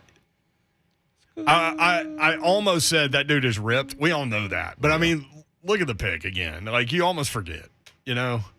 Well, you don't make sure you don't forget. He's back. I love it. Love it. Back at it. It was one of you guys that said they were concerned About definitely, most definitely wasn't me. about Henry. Yeah, No, I'm I said some people. think he's finna grind. I think it's natural to have some concern with him coming off that injury. Because of what you saw in Well, and the last game last year. Right, and I said he is a freak, but most running backs just hit a wall. They don't like gradually fall. They just hit a wall. So at what point is that for Henry? Because, look, when Henry loses a half a step, his complete game changes. Yeah. I think they've got 2 more years out of him. I agree with that. I agree. Tennessee's win total 8.5. You go over or you go under? I'm going You over. have to go. Go through it. You got I'll to go through it at 5:45. Okay, well, let's go. Well, I'm not So saying you're not over going to and answer under. until I go Nope. through it? Want me to answer? You're going over. Go Vols. Better believe. But listen. What's the question?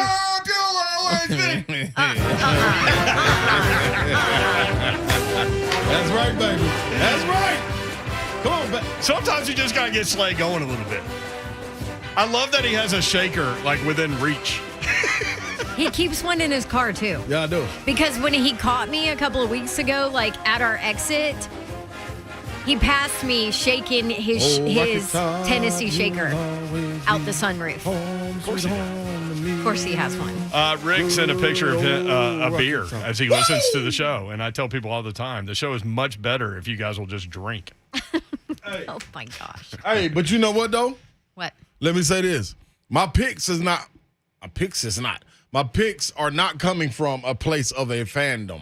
No? No fan dust involved in this. Fan dust. No fan dust involved in this. The FBI index has them FBI. ranked They're like dumb. 30. FBI. I thought that's what she said too. 28. Sorry. 28. FPI has them at 28. Dumb.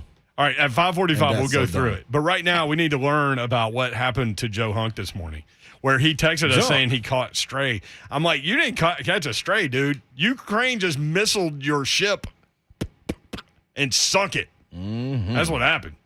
Ramon Foster went at you this morning. Here's how it went down. I'm listening to 3HL yesterday, and there was a conversation that came up about having teams, Jay. Talking about like favorite teams? Favorite teams. Okay.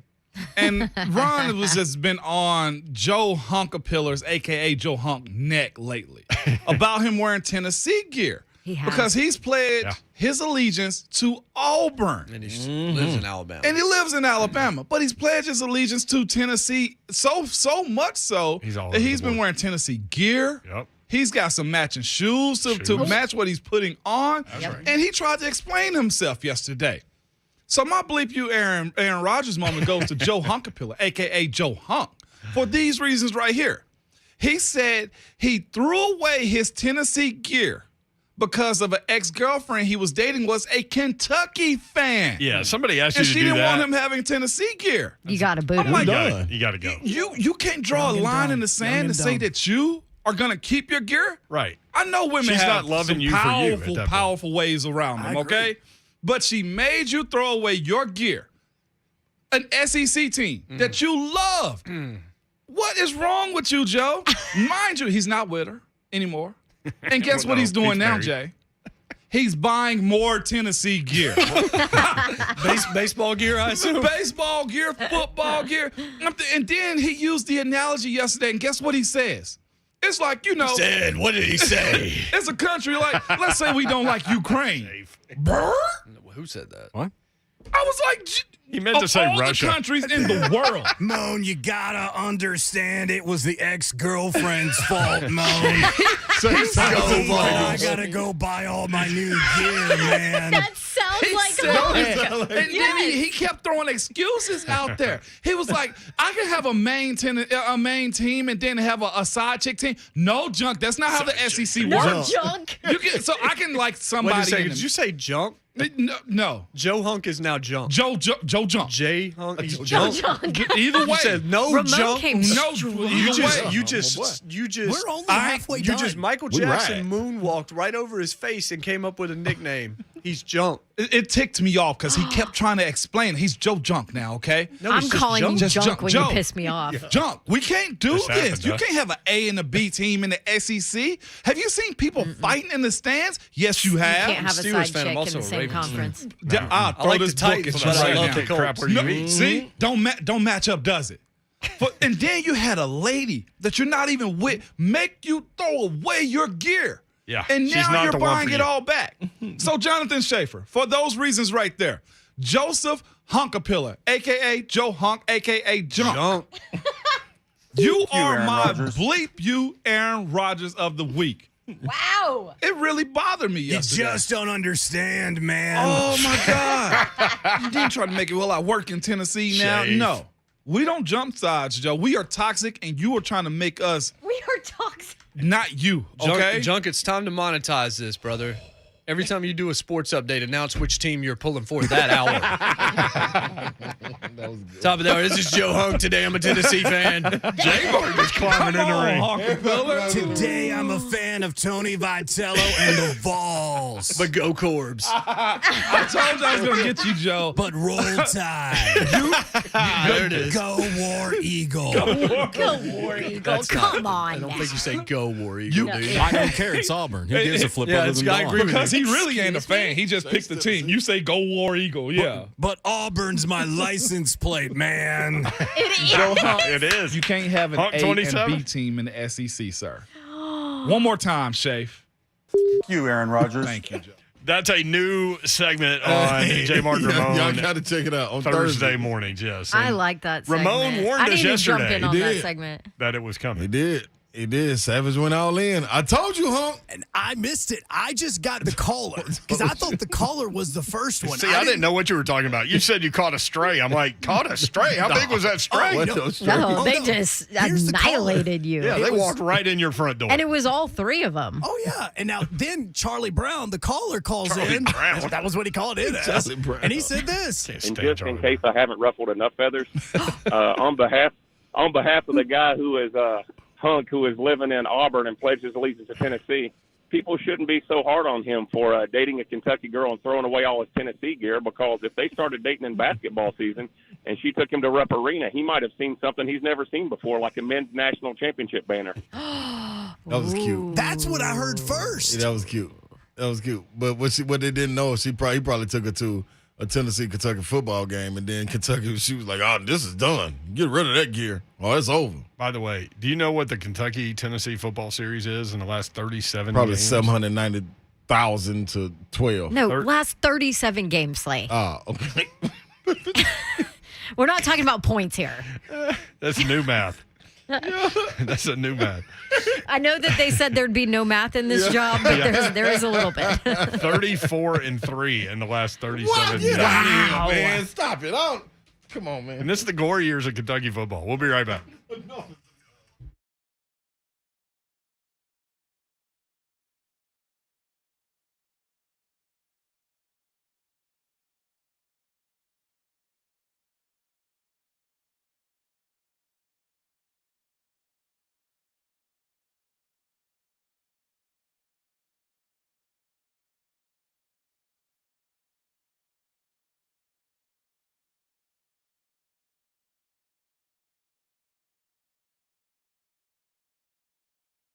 Kentucky catching stray. Sorry about that. Sorry. Don't be sorry, Slay says. Who's coming up next? Ramon Foster is coming up next. Stay tuned. Go up to Dodge Chrysler Jeep Ram. That's where you need to go to get that next new vehicle, man. Maybe you're sitting in that ride right now that you wish you had a different one. Well, you can make it happen. Just go see my friends at Gupton Dodge Chrysler Jeep Ram, 3450 Tom Austin Highway in beautiful Springfield, Tennessee. You take 24 west toward Clarksville, but not near that far. Exit 35, straight shot into Springfield. Gupton right there on your left. And they're going to do you up right. No pressure at all from those guys. They simply want you in the vehicle that's right for you. That's it. And that's what will happen. You take your test drive. You ask your questions. They make the numbers work, help make the numbers work inside, and you go about your day. And you have the best car buying experience you've ever had. I've bought multiple vehicles from these guys, awesome people. You need to experience them. So if you're out looking around, make sure you include Gupton in the process. That's Gupton Dodge Chrysler Jeep Ram. Check them out online, GuptonMotors.com.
3HL 1045 The Zone. What in the world are you doing? Well, I mean, Ramon and the Baby Love this morning, I mean, they were playing this 4 or 5 times. See, you got to let them be them, huh? Let us be us. You've been doing a great job with hip-hop. You've been going down the 80s path. So we're not the ones that ripped you. Yeah. You're not supposed to do this to us or to our listeners. We didn't exactly defend him. Yeah, for real. We laughed all the way through that thing. I'm going to cry all the way through it because I'm the one started it. The heck? Well, that sounds a lot like Ramon Foster sounds laughing. like an evil little cackle.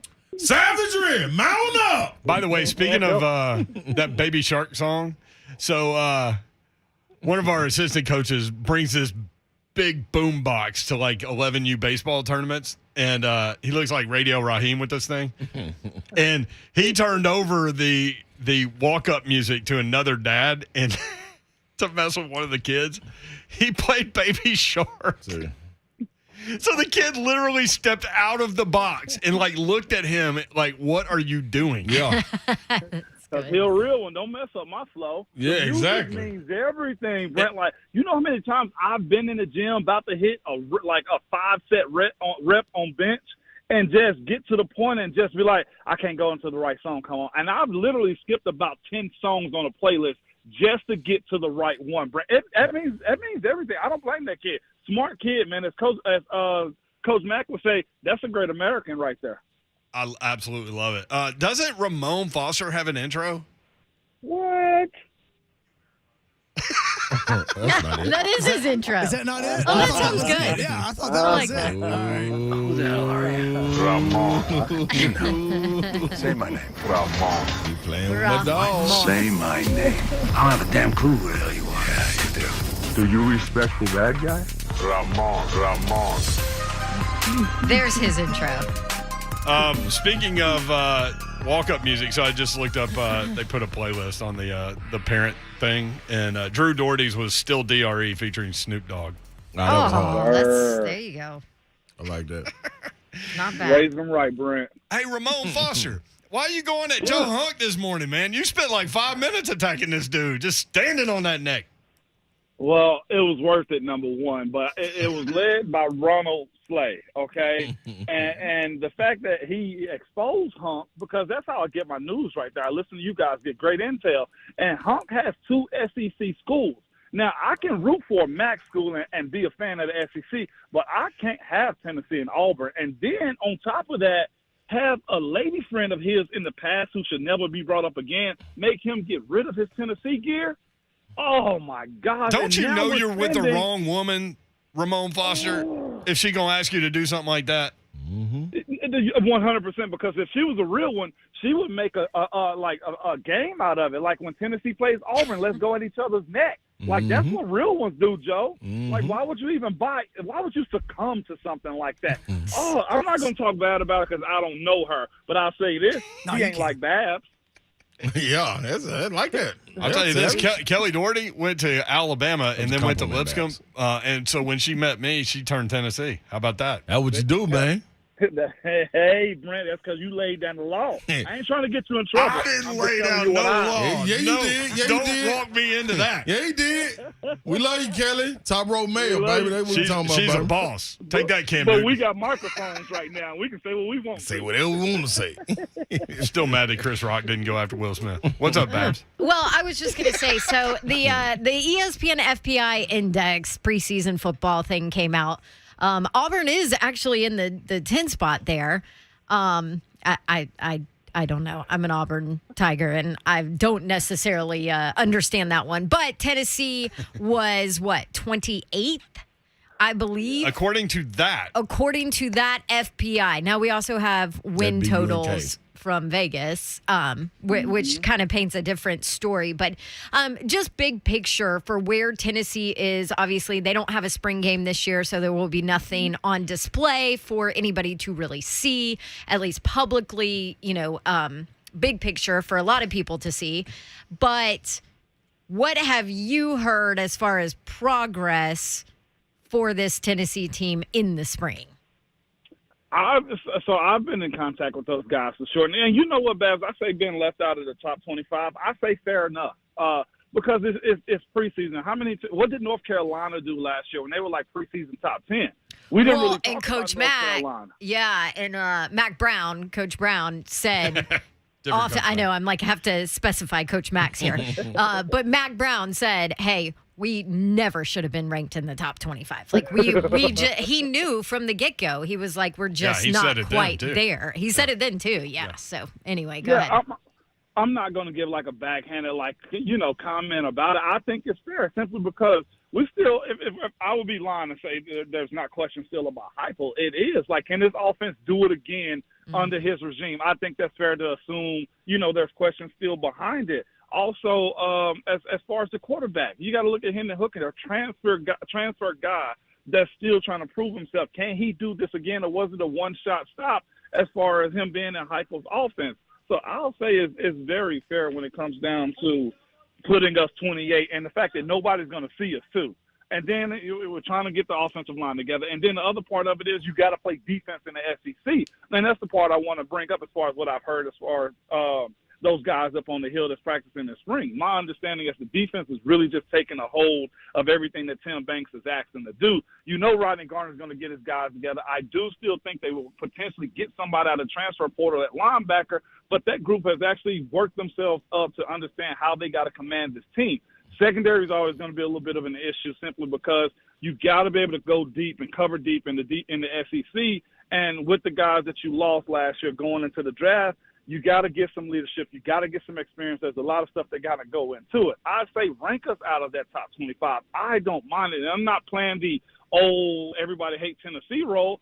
I say fair enough because what have we done other than just being real with you, let ourselves down? Like, I think a lot of Tennessee fans are still PTSD when it comes down to college football. So I ain't mad at it. I just don't think Auburn should be that high. Well, I mean, here's the thing, too, because you look at the FPI and Auburn's 10, Tennessee is 28, for example. You look at win totals from WinBet going into the season where you can gamble on over-under wins. Tennessee is second in the SEC at 8.5. Auburn is last in the West at 5. So something's got to give there. It does, and if you were asking me what would I expect out of Tennessee this year, I would say 8. If we can squeeze in that friggin' Babs, I hope you kept your notes from the Pitt game. If we can squeeze in that Pitt game and Florida, I saw they were actually in that top 25 also. Yeah. Then we're on to something. The biggest issue with Tennessee is we're facing that big three every single year. And until we get to a point that we can either recruit like them and compete like them, that's always going to be the biggest issue because you lose to Alabama, it can make you lose another week after that. You lose to Georgia. If Georgia got the stronghold in the SEC East, then that's an issue too. And not just that, Kentucky, they're doing their thing too. So it ain't going to be easy, but we got to knock off one of those big three. And I'm hoping we start with Florida this year. And truth be told, Kentucky's going to look for some get back this year too. So I don't want to get Florida and then lose to Kentucky. Mm-hmm. So there's a lot of different scenarios in which you say, okay, 8 wins. Where is it going to come from? It's got to come from Kentucky, Pitt, and Florida. Those are the three you got to get. Georgia, I always say we can get Georgia, and Ron, I'll lay down on that too. Mm-hmm. Saying we can get Georgia. But, man, Georgia is strong. And everybody's just trying to keep up with what they got going on. I mean, look what A&M did to try to keep up with Alabama. Yeah. Yeah, you spot on about that. Hey, y'all make sure y'all check out my guy narrating the Juice, too. In case you didn't know, Tennessee football, the narration done by Ramon Foster, So let me ask you this, though, Savage, Where is that? Tennessee football on their website, on their page, on their Instagram. I'm glad you said that. I didn't even know that. Oh, yeah, y'all got to check it out. 2 episodes already out, man. I'm on episode 3 now. My boy on episode 3 now. Come on, talk that talk, Savagery. Babs. Inky did it last year, Babs. Okay. Yeah, Inky did do it last year. Yep. So, hey, let me ask you this. So, shifting from that to when you talk about being let down, the Tennessee Titans, the fan base as a whole, has seemed to be let down when it goes into this drafting, especially when you talk about going in the trenches dating back 2 years ago when you bring up guys like Isaiah and, then you go in and you get a guy like Dylan Radins who didn't really let you down. It just didn't – we wanted to go, press the go button on them. You know what I'm saying? You wanted about 4 or 5 games out of them. There you go. Look like. There you go. Yeah. So when you walk into this draft right here, knowing that the offensive line is – spot, and I've been waiting. I couldn't wait to get you on here, man, to talk about. I've been texting you and everything. Like my guy that jumps out to me, man, that I think that they could go take is a guy like Kenyon Green. But what do you feel about him or whoever may jump off the page at you that the Titans could go get in the first round or move back in the second round and go get? Man, this draft is it's super important, and every draft is. But the fact that you only got 2 in the first 2 days, man, that's a tough pill to swallow because you can't miss. Like I heard Tyreek earlier. Tyreek is like, "Hey, come bail me out," basically. Like, and that's how I feel like the fan base is about this, because I think the fan base will want a wide receiver, probably another tight end, some type of playmaking guy to get this team over the hump, to keep them and this window open. Kenyon Green, man, is a guy that's slated to go around that range in which the Titans are drafting. Like, he's a mid-first round. That's usually what a real good guards go at. And considering I think they drafted Dylan Radins to be a right tackle, and you already got Nate back. So on the other side, we got to figure out what's going on with Raj. To me, I think you're better off going interior offensive line, simply because if you can get a combo guy that can play guard center, or I know we got Aaron Brewer still on roster too, but that guard position's got to be trained up. And I say that too, and I mentioned this earlier, like Taylor's got to take a bigger step as far as dragging guys along to his level. So if you get a young rookie in, I don't necessarily think you got to put him through the rigors as far as the hazing go. Hey, you need to do this, young boy. No, you need to train that kid up to be a pro. Kenyon Green is a guy that's played a whole lot of ball, man, coming out as a high-drafted guy high-rated guy out of high school to play the way he's played right now at Texas A&M. He's 6'3", like 320-ish range, and he's mobile enough, got long arms, he's agile, he understands the run game, he's played in the SEC. I see nothing wrong with going to get a guy like him slated at that draft pick too. It makes sense to me, but I don't know if this fan base want to hear a make sense type of draft pick, because they want a guy that's going to instantly go. I know the Treylon Burks thing has been brought up time and time again. And this is the thing about John Robinson. He's got to find ways to always keep his job. And the best way to keep his job is to draft what's best for this team, not necessarily what's best for the fans, because if he starts drafting with his emotions and listen to the crowd, we're going to be looking for a new GM, and y'all don't want that, man. Mm-hmm. It's funny, though. We get a lot of messages and phone calls. I think people are good offensive line, because I think they know clearly that there's just a couple of places, right? Yeah. Yeah. Mm-hmm. Yeah. And this team ain't far off. To your point, like we've been talking about them in the morning, the biggest issue is what, guys, coming into this season? What the heck is 17 going to do? Mm-hmm. If we knew or had better outlooks on that, then I feel like you just tell John, hey, go do your thing. But considering the way he looked this past game or the last game of the season, I think everybody's saying we got to get him weapons. And I like that idea. But if we ain't got nobody to block for what is Tennessee, the Tennessee Titans identity, run the damn ball. Yeah. If you don't have anybody that's able to open up holes, or at least the perspective that they're going to grow into a guy, then I think we're missing the point of what John Robinson's job is. He's got to sustain the level. This has been as stable as this team has been for a very long time, and I'm enjoying covering, and I'm enjoying watching John Robinson, who's still technically a young guy when it comes down to being a GM. I'm enjoying what he's doing so far. It's a matter of the most important position on the field, and that's the daggone quarterback. Yeah, and you know what else you need to give him? You say run the damn ball. You need somebody to block so you can show your identity, but you also need to give your damn quarterback time, if he does have weapons, to be able to get the ball to them. Because I remember Brent saying, after that first game, that Ryan Tannehill looked shook. And that affected it. People have said that affected him mentally throughout the year after, he sacked 700 times. Yeah, he got the yips. The yips, that's what you said. And that's a part of it. I mean, think about the quarterback that I played with, Mason Rudolph. When he got hit by Earl Thomas that way, it took him a minute to kind of shake back. And not just that, he had to convince the people around him, hey, look, I'm fine. And the way Tannehill, like you said, that first game, the way it kicked off, man, the protection of this team, as far as the run, as far as the quarterback goes, you got to make him comfortable. I know we've made a big fuss about him, but Ryan wasn't helped a whole lot either. I know y'all saw, who was it, the Warren Sharp post as far as the PFF grades. Nate didn't have a great year last year, and I'm misquoting myself too by saying Nate didn't look great in the first game. Nate was out because of COVID. I'm correcting myself on that one. But when Nate came back, he wasn't the Nate that I saw the year before. We got to get him back. And then I'm a firm believer. I'll say this. There's a lot of questions about Dylan Radins, but stars are born every year. He's got a full off season right now to become the guy to compete for the starting job. And I'm a reserve judgment until I see him. But my biggest person I'm talking to has to be Taylor, simply because if you do go get a kid like Kenyon Green, Taylor, you really got to bring this kid along, man.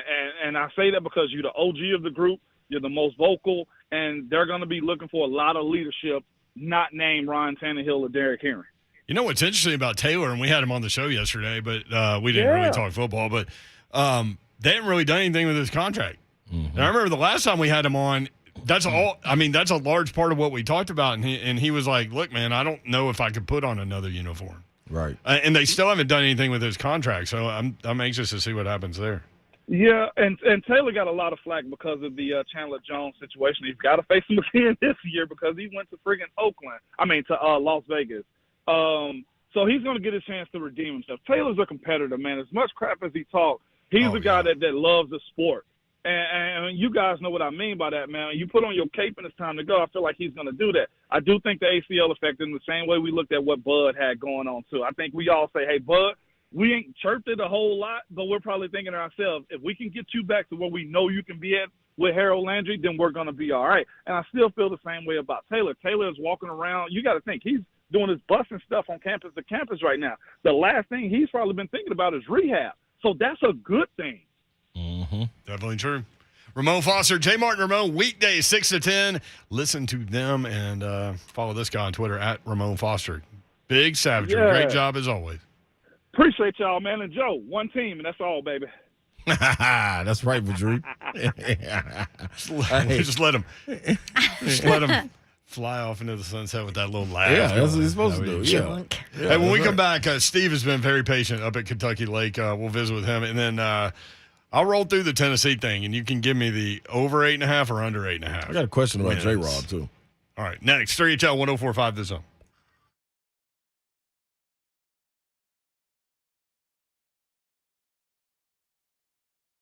Action 24/7. That's the way to bet locally. This is the only local legal sports book in the state of Tennessee, and you need to check these guys out. These are the guys that I use and absolutely love it. Go online right now, action247.com, get signed up, or simply download the app and get it done that way. That's the easiest way to do it, if you ask me, and that's the way I do it. And you can check point spreads. Right now, I could go and look at NHL stuff. For example, get involved with NASCAR coming up this weekend. Also, get involved with XFL maybe. The NBA playoffs. Grizz play on Saturday, game 1. So check them out, action247.com, and get it done. Just a great way to entertain yourselves with games and events that you might not normally do it, might not normally watch, or give you a little more. Give you a boost into a game that you were going to watch anyway. Action247.com, the local guys. Get it done. Gambling problem, call the Tennessee Red Line, 1-800-889-9789.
3HL 104.5 The Zone. I'm an awful Southerner.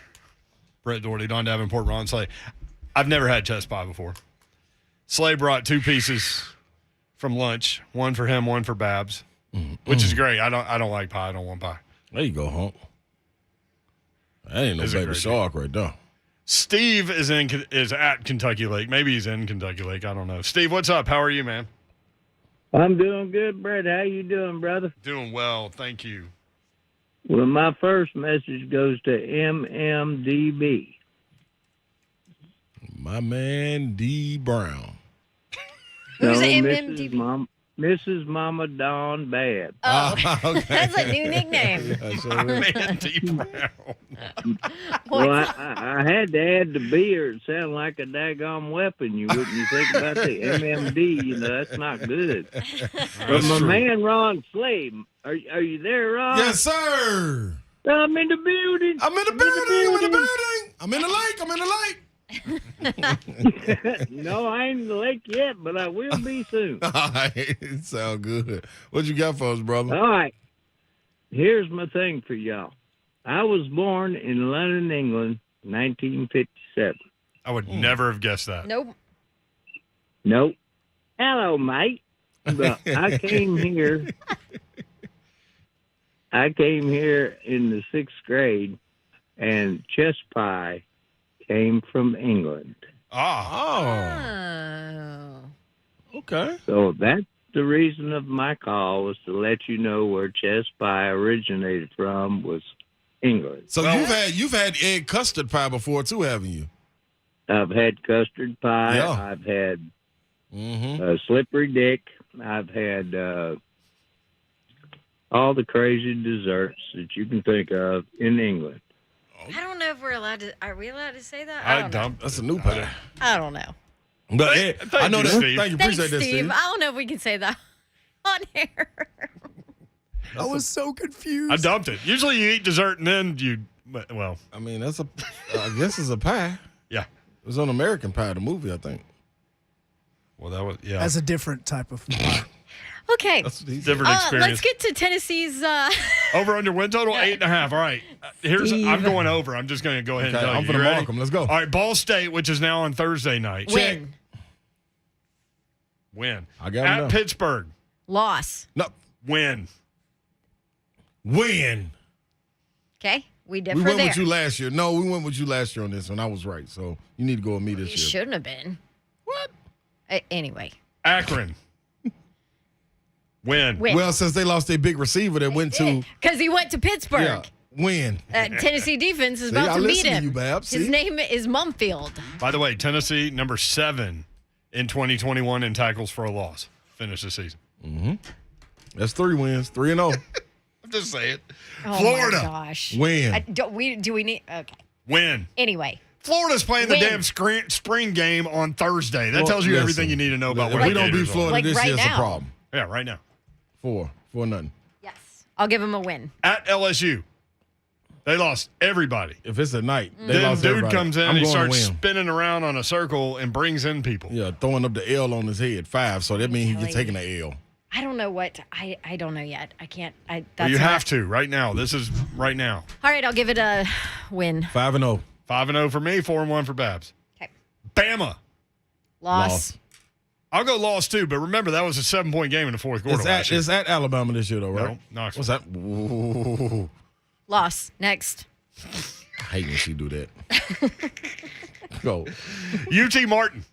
Win. Slaughterhouse. Okay. No, but win. Kentucky. Win. It's in Knoxville this year. We're not losing in Knoxville. 34-3. Win. At Georgia. Loss. Golly, I wanted to beat them, but it's going to be Missouri at home. Win. At South Carolina. Ooh. It's going to be tough. That's I always don't a know tough game. what to think about South Carolina. They I'll tell you what to overachieved think. Win. so much Win. last year. I'm with you. Tennessee's going to score 55 I'm with you, points York. against They them. can't score enough. I'm with you. At Vandy. Win. Win. I'll be talking my talk. 10-2, Tennessee. There you 1, go. 2, Don't even play 3, the season. 4, 9 and 5, 3. 6, 7, 9 and 8, 3. 9, Over. 10. That's still over, That's Babs. still over. I know. I remember I picked 9. I'm giving them a whole lot of credit that secondary is going to be okay. So 9 dude. are still hit. Tennessee's going to score 50 a game. Okay, but if the other team scores 60, it doesn't matter. Can I just tell you something? Because Tennessee is going to score quickly. I want to tell you Go something. ahead. Tell me. Talk to me, Ron Slay. That was like baby Babs running in the kitchen and she keep on pulling on your pants like, Mommy. Okay, baby Babs, talk to me. Listen, there's some funny things that always happen in Tennessee, Georgia games. I'm telling y'all, this has been happening since I was there. I'm just saying. Listen, I know. Now you're just being ridiculous. No, I know. I picked them to lose, but I'm telling you, funny things happen. Remember I said it. Ramon said the same thing. Record that, save it. No, so when funny things don't happen, you ain't got to record, save anything. Right. All you got to know is when it's Georgia-Tennessee week, y'all ain't got to never question me. I ain't Joe Junk. Well, no, just Junk. You're You're shortening Joe and Hunk into Junk. Junk. Yeah. Yeah, I'm on it. I'm riding. I'm not a fan of this new transition. Write it down. Record it. I don't give a. Yeah, take a picture. By the way, don't look up that pie on the internet. Just letting you know. What, chest pie? No. BB! The one we didn't know about if we could Slippery. say it or Oh not. my gosh, no. Why would you even think to do that at work? First off, I did it on the phone. I was smart. But I tried looking that up. Yeah, don't.